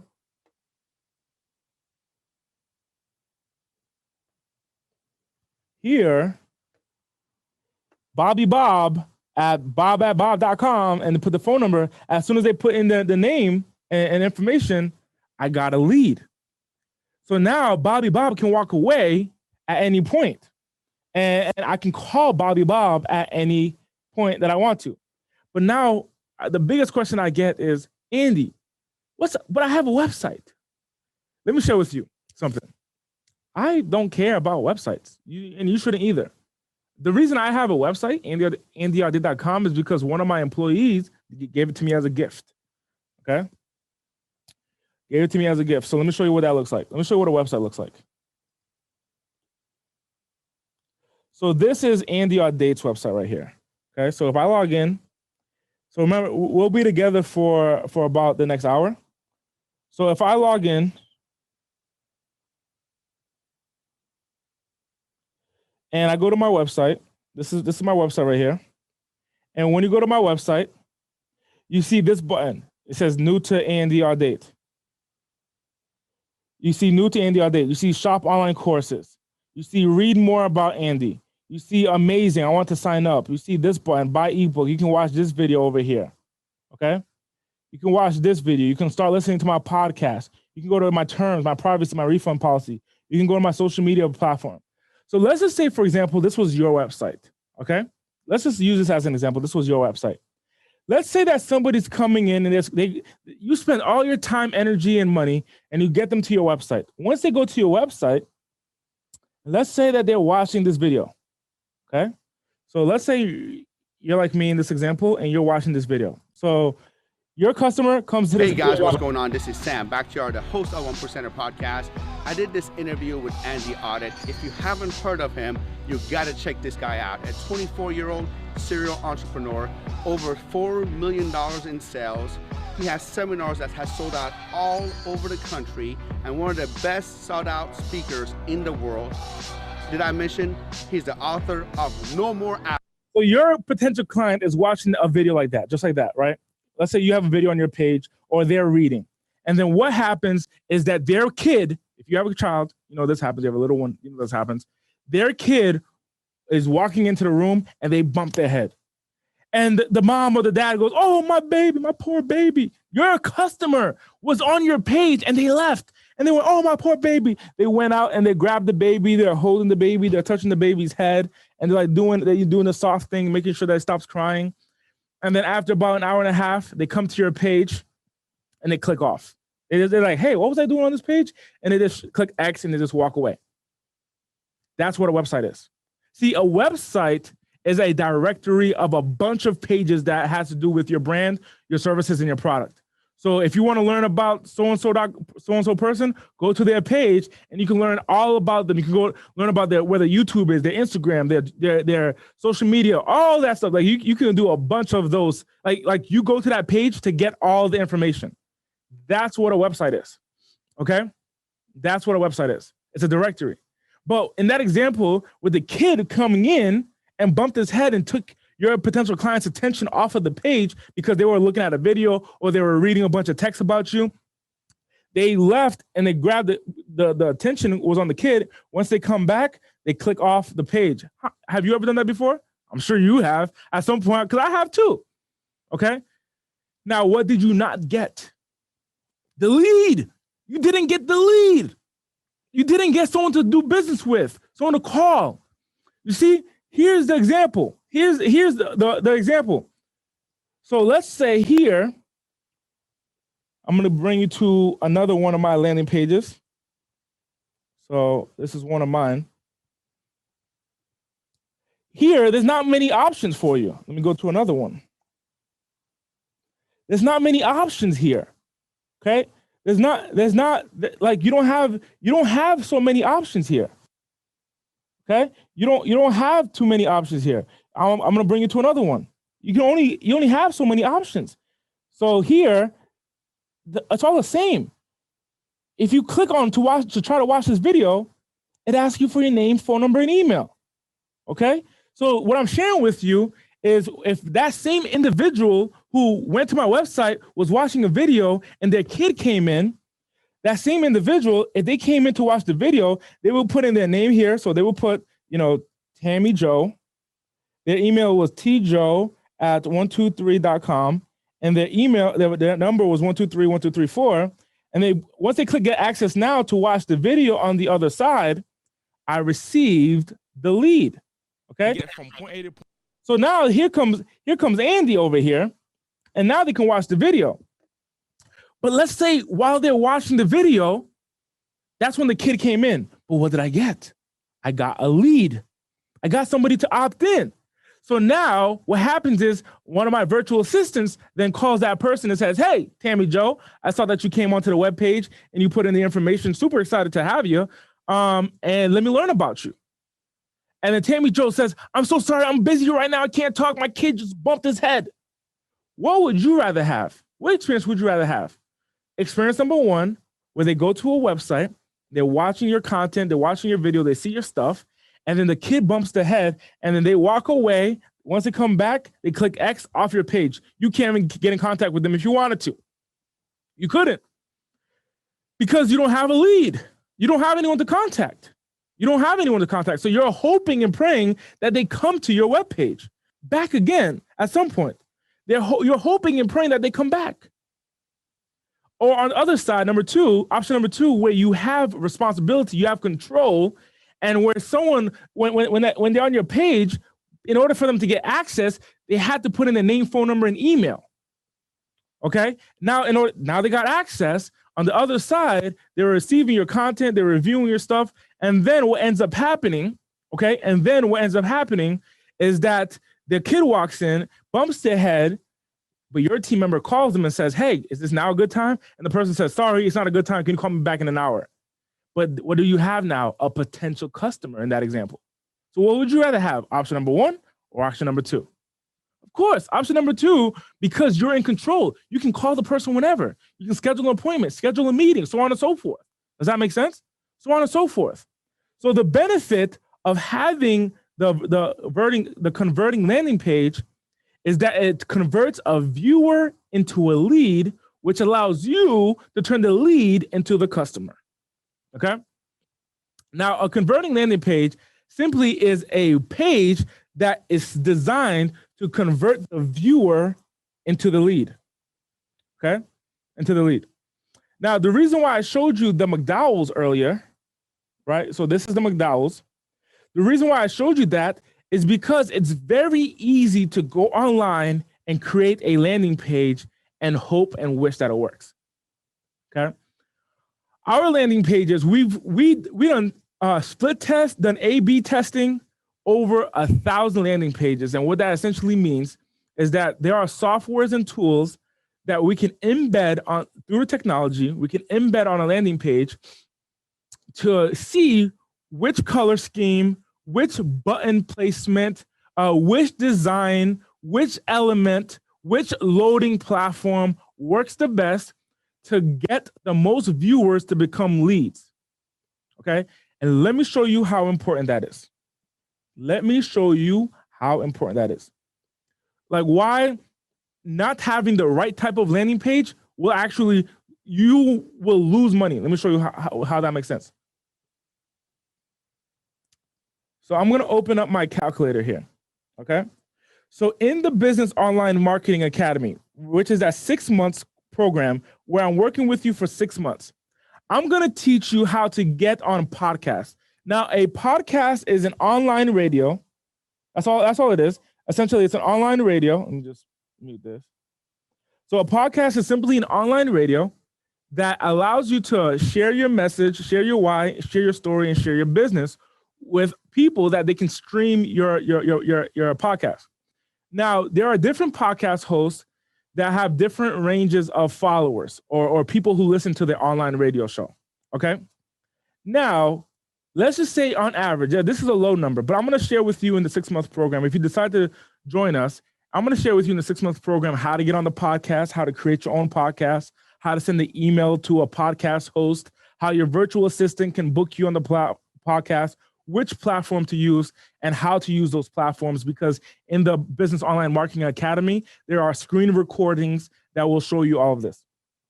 Okay, so literally, you'll just take out my name. We give you the email templates. You just take out my name and you just put in your name. Okay, but let's say on average, you got let's say a small podcast over the course of a year, it gets 3,500 downloads.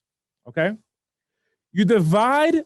Let's just say out of the 3,500 downloads, half of those people actually listen to the podcast. They actually listen to your message, your why, your story, and your business. Then remember, when you are on a platform that you do not own, which is a podcast, you're going to tell them to get off the podcast and you're going to tell them to go to your landing page so that way you can get a lead. Now, the benefit for the person who's viewing the content is that you're going to give them a promise. So here's an example. If you want to learn how to get six-pack abs in the next 2 months, go to sixpackabs.com. So now that person is saying, hey, I want to learn how to get six-pack abs in the next couple months. So they go to sixpackabs.com, they put in their information. So that's why it's beneficial for you to get the lead. And number two, it's going to be beneficial for the person because they're going to your landing page to receive some type of value. Okay. Now I go in depth with you in the 6 month course. So don't even worry about this. Okay. But let's say you get 3,500. So I'm going to erase this, go back. You get 3,500 downloads. Out of the 3,500, half of them don't even listen to the episode. For whatever reason, they don't even listen. Okay. Now, so you got 1,750 people that decide to come to to listen to the episode. Now, half of the 1,750 people actually have interest in what you're saying. Okay? Half of the 1,750 people, they just have interest in what you're saying. The other half said, hey, I listened to it, but I don't care. And you know this happens. Half of them have interest, okay? Half of them have interest. And out of the half that have interest, half of those people actually decide to listen to you, and they come to your landing page, and they go to your landing page. So that's 437 people, okay? That's 437 people that actually listened to you and went to your landing page. Now, they go to a non-converting landing page, which is just like a web page that we just kind of, a non-converting landing page will be simply a web page that we just kind of slap together and hope for the best, okay? We just kind of slap it together and hope for the best. So there's no technology behind it. There's no science behind it. There's no data behind it on what color was chosen. There's no science behind on the button placement, on the image color, the image placement. There's no science behind it. We just kind of slap it together. Out of the 437 people that go to your landing page, we don't even get half. We get 2 people to come in and opt in. And out of the 2 people, we get half of those people to purchase. So that might be $1,000 over the course of a year. That might be one, okay? That might be one, because in the 6-month program, I'm gonna teach you how to create a $1,000 product, okay? I'm gonna teach you how to create a $1,000 product. That might be one sale, maybe, hopefully. Because now we're kind of wishing at this point, 2 people came in to your landing page because it wasn't a converting landing page. So you did the work by getting people to the page off that podcast, but they don't opt in because it's not a converting landing page. So let me show you what it looks like if it was a converting landing page. Same numbers. 3,500 people come in, okay? 3,500 people download it. Half of them listen. Out of the half that listen, half is interested, okay?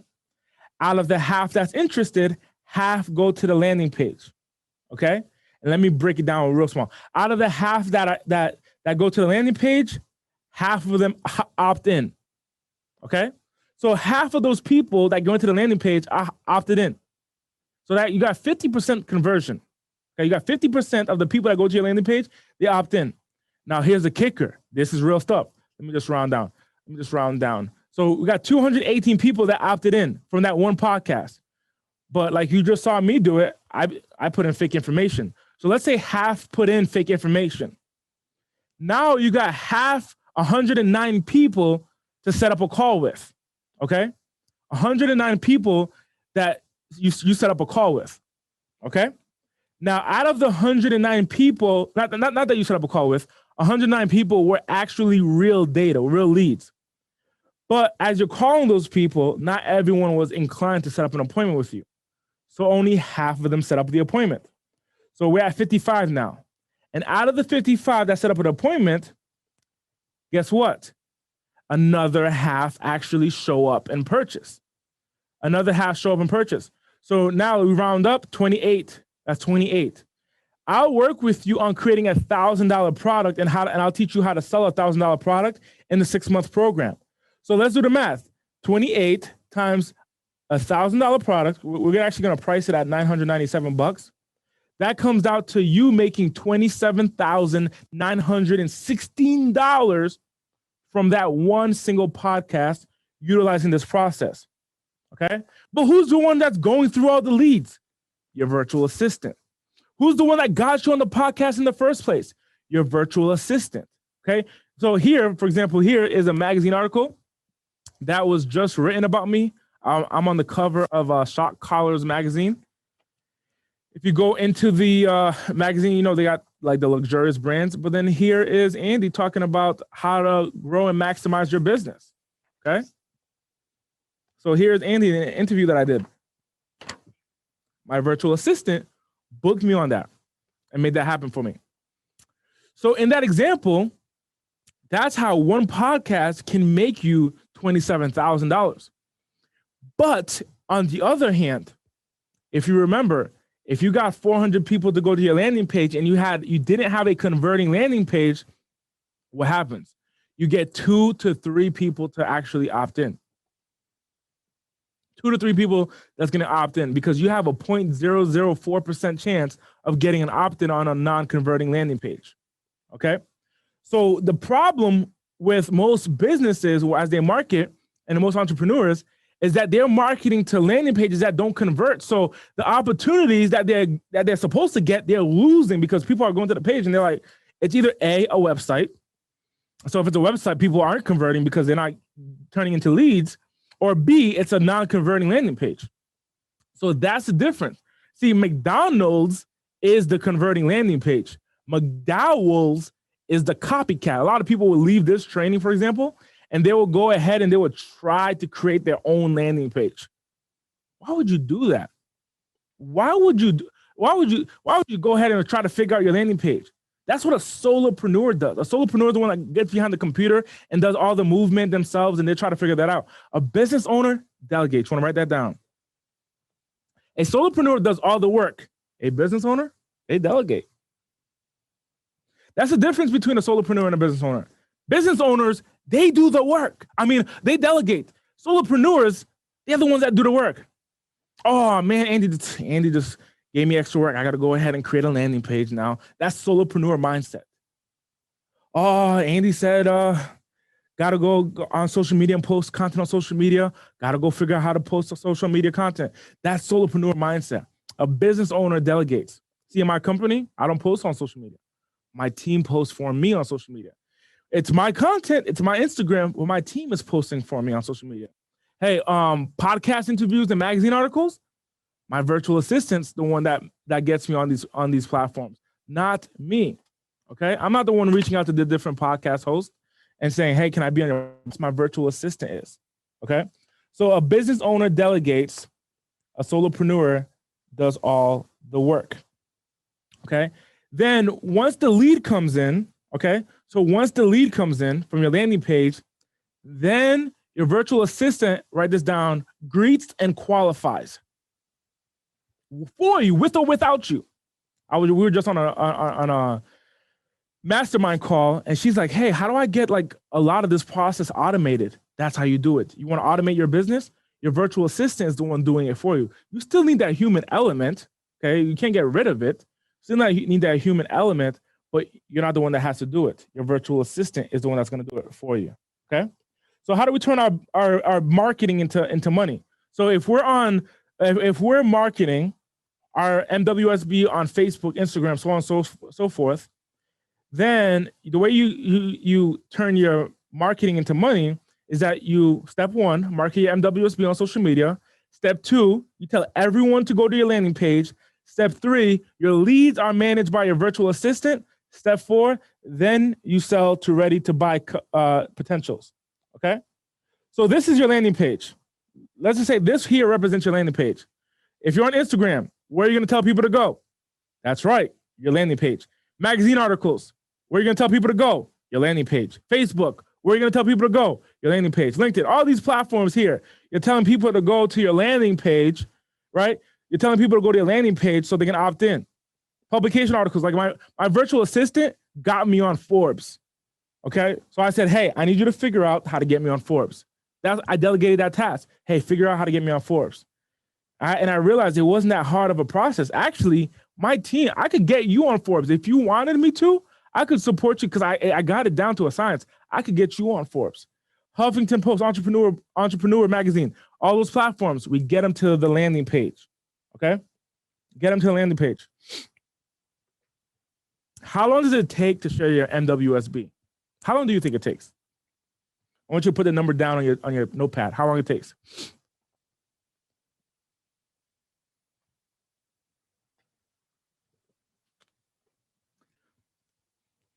Two minutes, 3 minutes, a year, a month. Everyone, I've done this training before. I have different numbers. I got 30 seconds. I have 30 seconds to 30 months. Okay. Let me show you an example of what it looks like to share your MWSB. Very simple. I'm gonna show you an example of what it looks like.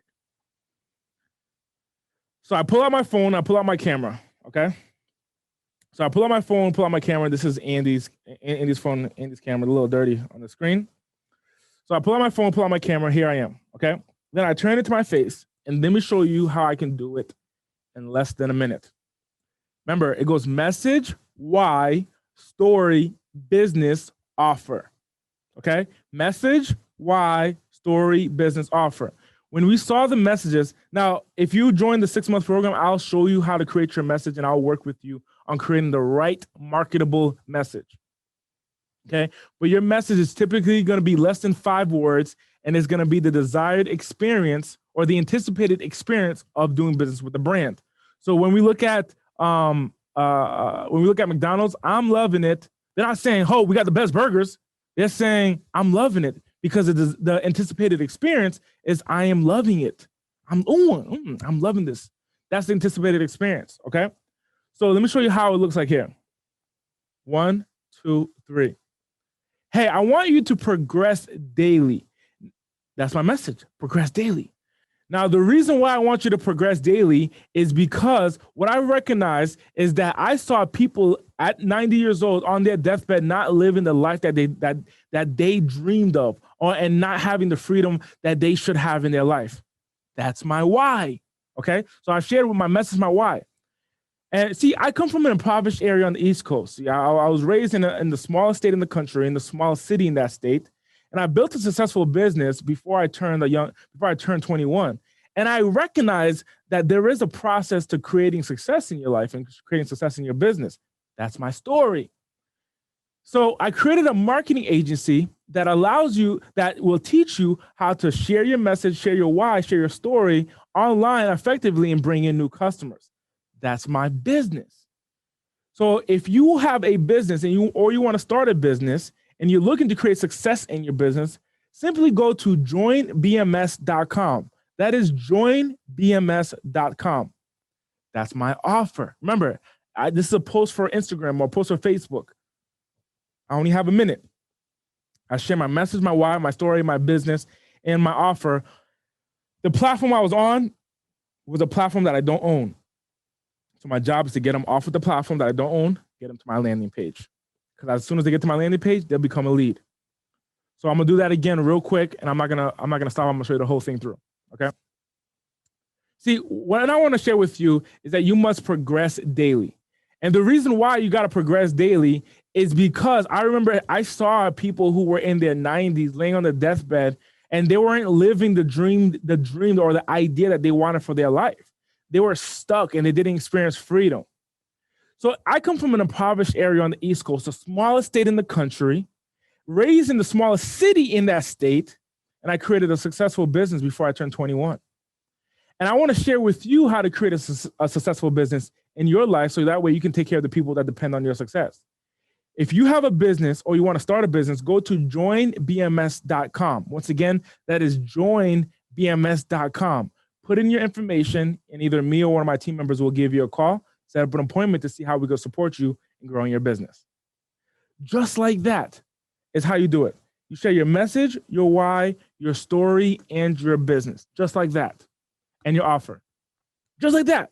That 1 minute, if I post it on Facebook, if I post it on Facebook with the amount of friends that I personally have, I would expect maybe 20 to 30 leads, new leads that will come in. Okay. And out of those 20 to 30 leads, do I have to talk to them? Nope. My virtual assistant will take care of it all. Okay. My virtual assistant will the one call them. Now, when you call them, is everyone going to pick up? Nope. You got to leave voicemails. Okay. And some people don't have the voicemail set up, so you got to send text messages. And some people aren't going to respond, so you got to send emails. So all of that legwork is not done by the business owner, it's done by the team member. Okay? That's how that process works. Then once the customer gets on the call with the virtual assistant then qualifies the person and then schedules the appointment to talk to you. Okay? And then when they get on the phone call with you, by the time they get on the phone with you, they know you so well. Now, there are email sequences that are sent afterwards, and there are also text messages sequences afterwards that will send specific videos about you. I'll work with you on that if you're part of the 6-month program. If you join the 6-month program, I'll work with you on creating that and how to like the software on how to get that content out there automatically after the appointment is set. So I work with you on that on the 6-month program. I'll be with you literally for half a year, teaching you how to build a 6-figure business, right? The 6-month program, by the way, for context, is a 6-figure in 6-month program. Now, 6 figures in a year is $100,000 plus, okay? Is making over $100,000 in your business. That's what 6 figures is. So each line, like if you look at money, everything before the period, a dot, right before the cents, is a figure. So between $1 and $9, that's 1 figure. $10, that's 2 figures. $100, that's 3 figures. Okay, $1,000, that's 4 figures. So every essentially digit before the period is a figure. So 6 figures is digit, comma, digit. So I work with you on creating 6 figures in 6 months, a 6-figure business in 6 months. Let me clarify. Now, what does it mean to have a 6-figure business? A 6-figure business means at the minimum, you're generating at least $8,333 per month. If you do the math, $8,333 per month, you multiply that by 12, that's $100,000. Okay? That's $100,000 a year. So I'll work with you on creating a $1,000 product, okay, and selling at minimum 9 units a month to be able to generate the 6 figures. Does that make sense? So that's what it means to have a 6-figure business in 6 months, is that I work with you on creating a product line, on creating a line of products that is $1,000 plus, and I work with you on selling at minimum 9 units per month. So most people that go through the program that go in 100%, they're generating well over $9,000 a month. Now, the people that go through the program, that invest into the program, that don't do any of the work, they don't generate the 6-figure business, okay? So if you decide to come in to the 6-figure program, to the 6-figure business in 6 months program, you must put in 100% of your effort to go into this. But I designed it in a way that, yes, you can do it with a job. I designed it in a way that you can do it with a job. So if you currently have a job right now and you're like, hey, how does that program look? I'm going to share with you in a little bit, but you can do it with a job. If you're working like a 60-hour job, you'll have enough time because you're only going to spend 2 to 6 hours a week on the business in the program. And now, instead of you trying to figure it out and spend like 15 hours, I know many solopreneurs do that, where they'll spend 15 to 30 hours like trying to figure out, I'm going to give you exactly what you need to do between 2 to 6 hours per week in your business to really succeed in this, okay? I'm going to give you the step-by-step exactly what you need to do to succeed in this. When we hire virtual assistants from outside the United States. That's your employee. You pay $7.50 per hour. They're English speaking. They're at home. They're ready to work for you, okay? Now, what can your virtual assistant do for you? Number 1, your virtual assistants can schedule your marketing appearances. Number 2, they can set up your appointments for you. Number 3, they can sell your products for you, manage your clients. I mean, there's so much more that your virtual assistant, I'm gonna share that with you. But, you know, me having 50 virtual assistants, how much do you think my virtual assistant payroll is? So right now we pay our virtual assistants every single week. Okay, I pay my virtual assistants every single week. Let me ask you a question. How much do you think I pay 50 virtual assistants to work in my company? I want you to write it down. Write down how much you think I pay my payroll cost is for 50 virtual assistants. I want you to write it down. Think about it and write it down. Think about it and write it down.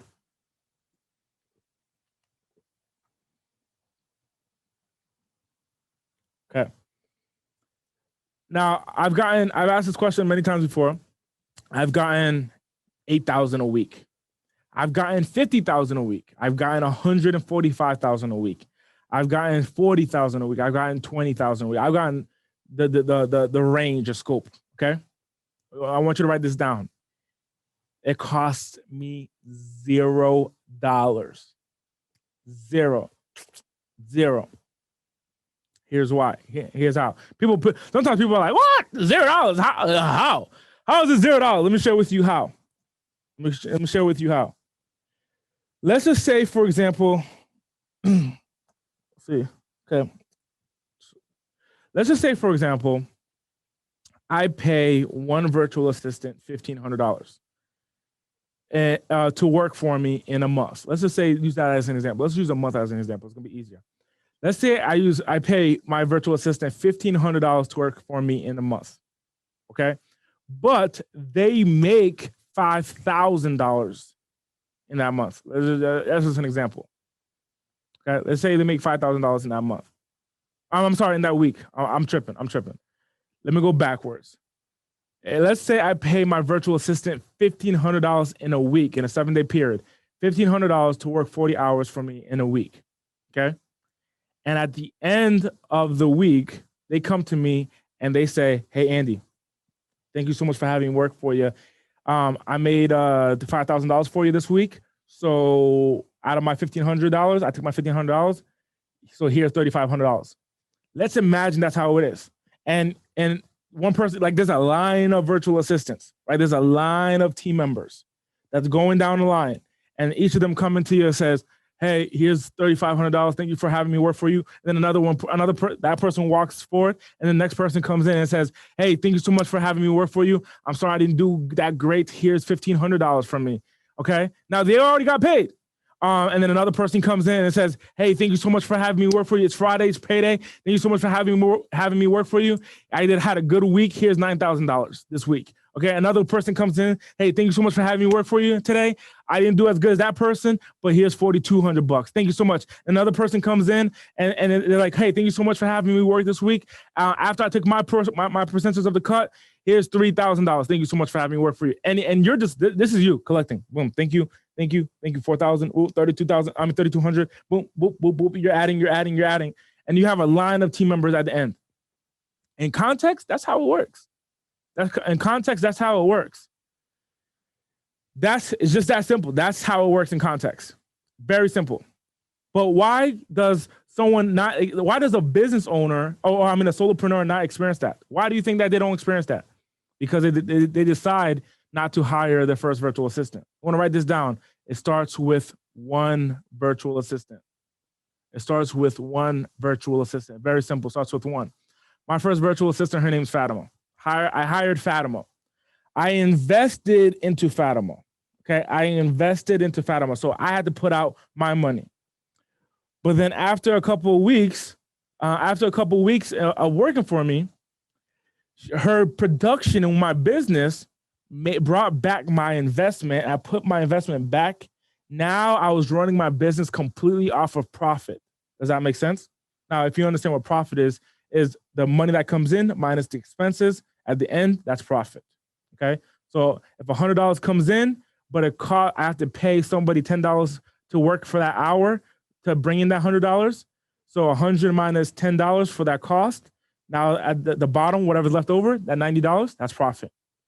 So I have to invest my upfront money to hire my virtual assistant. Once I get my virtual assistant working for me, okay, then what ends up happening is that they produce, there's a profit, I get my investment back, okay? So let's just say, for example, I invested $1,000 in my virtual assistant. Let's just make up numbers. Let's just say I invested $1,000 in my virtual assistant. Typically, you're going to pay a little bit more, but let's just say I invested $1,000 into my virtual assistant, okay? And because my virtual assistant is working so hard, they bring $3,000 in income for that month, okay? Just make up an example. I'm just making numbers up at this stage. So they bring back $3,000 for that month, okay? Really, it should be on a weekly basis, but let's just say they brought in $3,000 for that month. Well, now I originally invested $1,000. I make back that $1,000. I put it back into my pocket, and now I already paid the virtual assistant from that $3,000. So $3,000 comes in, $1,000 goes to me as my initial investment, but I also paid that person. So now I'm left with $1,000 out of the three. So the virtual assistant got paid out of $1,000. I got my $1,000 back. I have another $1,000 left. A business owner will take that $1,000 and reinvest into the next month and then get another $3,000. And then that's how it works. So now you're making income while your team member's working for you. But then, so your initial 1,000 is back in your pocket. Does that make sense? So how much did it cost you for the second month? $0 technically, because your virtual assistant is producing income for you. Okay. Now, why doesn't everyone do this? That's the biggest question I get. And I ask the same question. Why doesn't everyone do this? Well, because a solopreneur, the mindset is set. What the mind is set on is, I got to do everything myself. I got to do everything. It got to be me. I got to do everything. The video editing, it has to be me. The calling, it has to be me. Meeting with clients, it has to be me. Everything has to be me. That's a solopreneur. The business owner understands that I got to invest. I got to receive. Invest, receive, invest, receive. So the same thing happens in real estate. You ever see the most successful people in the world in real estate? There's a process to it. The most successful people, let's just say in the month of January. Let's just say we have 2 investors in the month of January. January 1, we have person A, and person A has, let's say, $100,000 in the bank account. And person B has $100,000 in the bank account. One has a poor mindset, one has a rich mindset. Person A, person B. One has a poor mindset, one has a rich mindset. Okay? So person A says, hey, I have $100,000 in my bank account. Person B is like, oh, shoot, I got $100,000 in my bank account. Person A receives an opportunity to invest into real estate, and person B receives the same exact opportunity to invest into real estate. Okay? They both had the same opportunity to invest into real estate. Person A says, how much is the investment? The person says, hey, it's going to cost you $90,000 to invest. And the person A looks at the bank account and says, I have $100,000. I'm nervous, but fears of direction. I'm going to do it anyway. So they invest the $90,000 into the bank account. Into the real estate property. Okay. Person B had the same opportunity. They looked at their bank account and they said, I'm going to pass over this opportunity. Like they passed over other opportunities in the past. They said, I'm going to pass over this opportunity. Remember, poor is passing over opportunities repeatedly. So I'm going to pass over this opportunity. And then, so person B says, hey, let me think about it. That's the biggest dream killer. Let me think about it. You want to write this down. Take action fast. So person A invested $90,000. Well, a month goes by, okay? Now, both of their living expenses, let's just say, for example, both of their living expenses is $10,000 a month, okay? Both of their living expenses is $10,000 a month. So now, as the month are going by, person B has to spend out of that $100,000, $10,000 a month because that's their living expenses. The same thing with person A. That person is spending $10,000 a month. Do you remember how much person A had left over? Remember, they had $100,000. The realtor came up to them and said, hey, it's $90,000 for this investment. Person A invested $90,000 in, and they had $10,000 left over. So they invested the $90,000. A month passes by. Person A is taking that money. They have to spend it on the living expenses. Now they're down to nearly zero. Okay, they're down to nearly zero. They might have had saved a little bit of money. Okay, but they're down to nearly zero. But here's what happened. Here's what happened. When person A made that $90,000 investment, that property was fixed and it was flipped with the $90,000. Okay, so they bought the property. They bought it for whatever the cost was, and they invested to fix it, make it look better, and then they sold that same property for $190,000. Okay, for $190,000. So now person B, they're just essentially losing money because they got to spend on their income. They got to spend on their living expenses. Person A invested $90,000. That $90,000 turned around and it flipped. Now they received money back from their investment, which is now valued at $190,000. So person A now has $190,000 in their bank account. Does that make sense? So they sold the property for $190,000. Now person A has $190,000 in his bank account. Okay. While person B, a month just passed, person B said, hey, I knew about the opportunity. Let me think about it. Biggest dream killer. Let me think about it. So person B goes another month and they're spending. How many months, if it's 100,000, how many months does person B have? If it's 100,000, person B only has 10 months to until that $100,000 runs out. Person A invested that money, got a return, and what do you think they're going to do again? They're going to invest again. And then they're going to flip another property, and get 190,000 again. Then a couple months later, they're going to invest again. You flip another property, keep on investing the money and getting it back.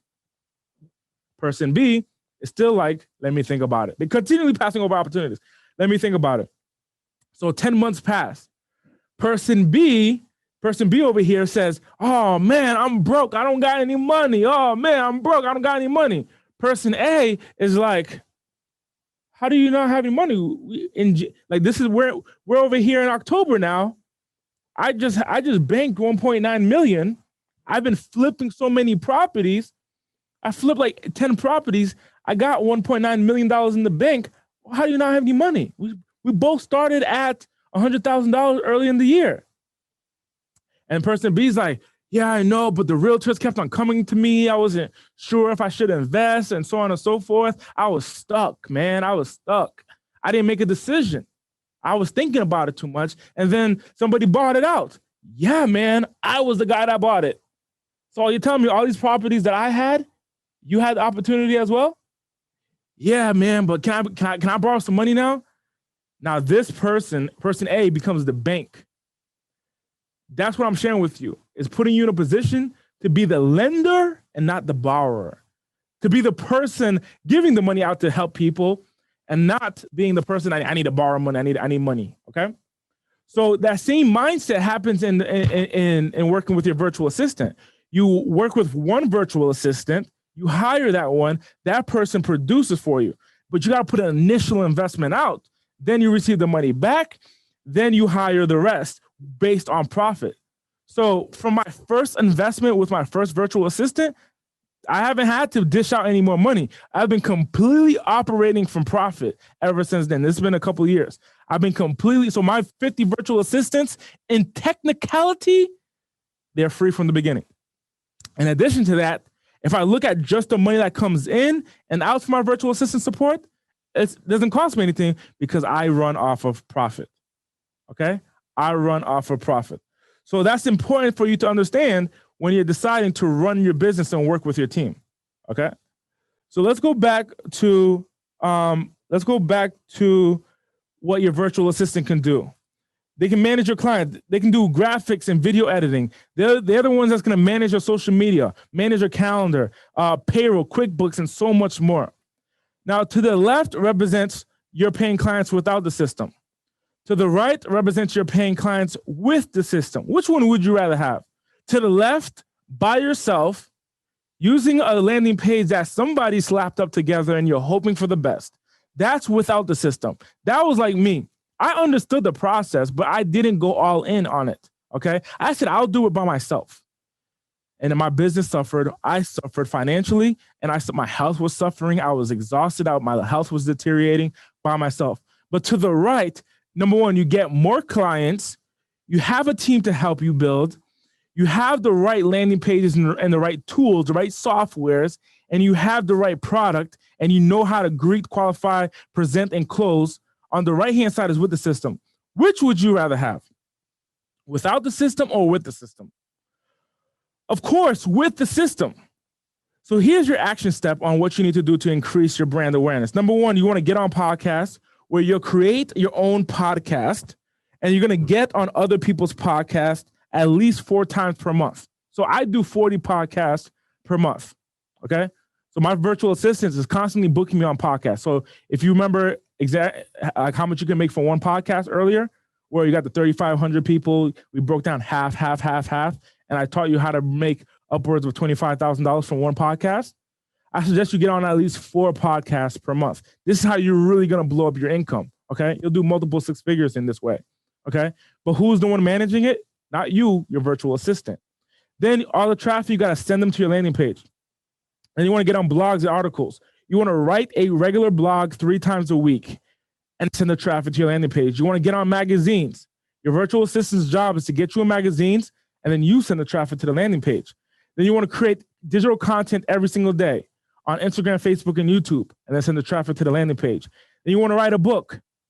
Then you want to send the traffic to the landing page. Then you want to lead all to the landing page. It's very simple. You got to lead all to the landing page. Let me show you for the book, for example. In the book, what you do is in each chapter, you write the landing page. You share the landing page. And now everyone that reads the book, they're going to see the book and they're going to see the content of the book. And they're going to say, hey, this is interesting. I really like it. This is interesting. And then they're going to go to the landing page. Okay. They're going to go to the landing page. So your job or you're like what you're looking to create is you're looking to drive all the traffic to your landing page. You want to drive all the traffic to your landing page. All right. So that's the objective here. Drive all the traffic to your landing page. So here was the last time where I shared this entire system. If you remember where I told you earlier, okay, where I shared with you earlier that we had this brand marketing summit, which was a 2-day event where I shared the whole entire process.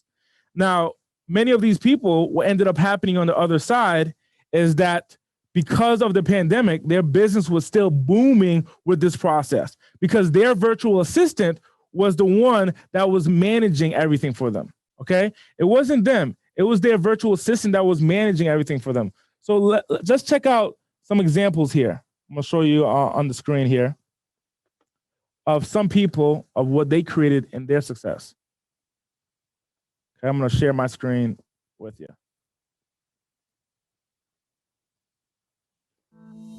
Hello, everybody. I wanted to just take some time out and give a shout out to the Progression Mentorship Program with Audate.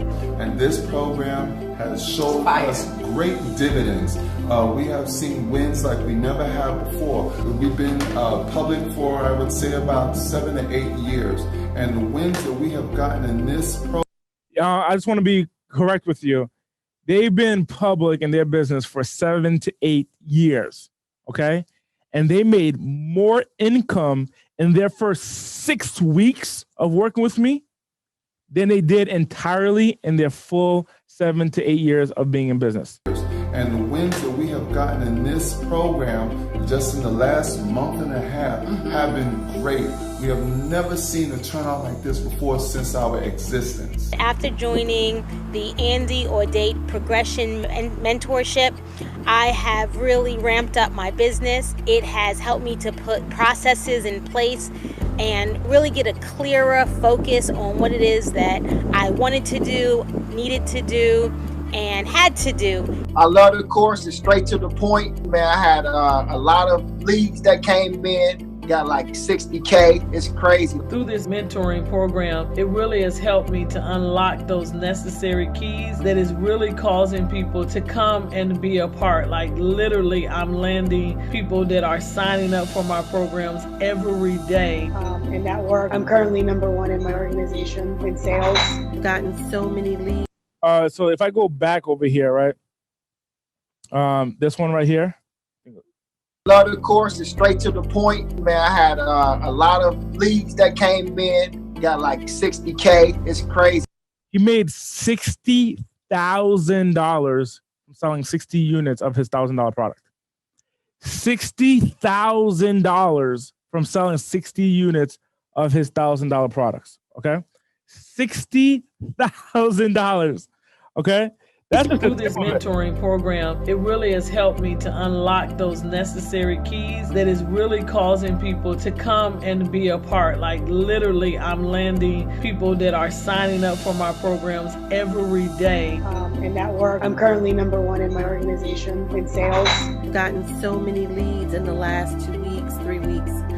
Just by doing the things that Andy has asked us to do for homework. I just wanted to say thanks, Andy. Thanks to Andy's team. Thanks to Progression Mentoring for all that you all are doing to help us be successful. I would not trade this experience for the world. If you have a dream, if you have a goal, why not invest in yourself today? Andy Audate learns the system. He has the system. So I want to give you an opportunity to get this system implemented in your business, where me and my team will implement this entire system in your business. Now, I gave you the action steps on what you should do upon leaving here. But if you decide and you want us to support you with all of this, I'm going to show you how, okay? So remember, you got to get on podcast, okay? Get on podcasts, get on blogs and articles, and send the traffic to your landing page. Get on magazines. Get every single day you should be posting on Instagram, Facebook, YouTube. But not you, your team should be doing it for you, your virtual assistant. It starts with one virtual assistant, and then you build up. Then you get your second, then you get your third, then you get your fourth, then you get your fifth, then you get your sixth, then you get your seventh. But it starts with one. In order for you to have a company running with or without you, you got to have a team that's going to be there for you, okay? It's going to lead all to the landing page, okay? Now, this event here, this was that event that I was sharing with you earlier, the Brand Marketing Summit. We had 25 people who came in. Many of these were people who were speakers where I was sharing with them. You see in the background, you see the PowerPoint, where I taught them the entire system. And then after the COVID-19, this is what ended up happening. Their business was doing so successful.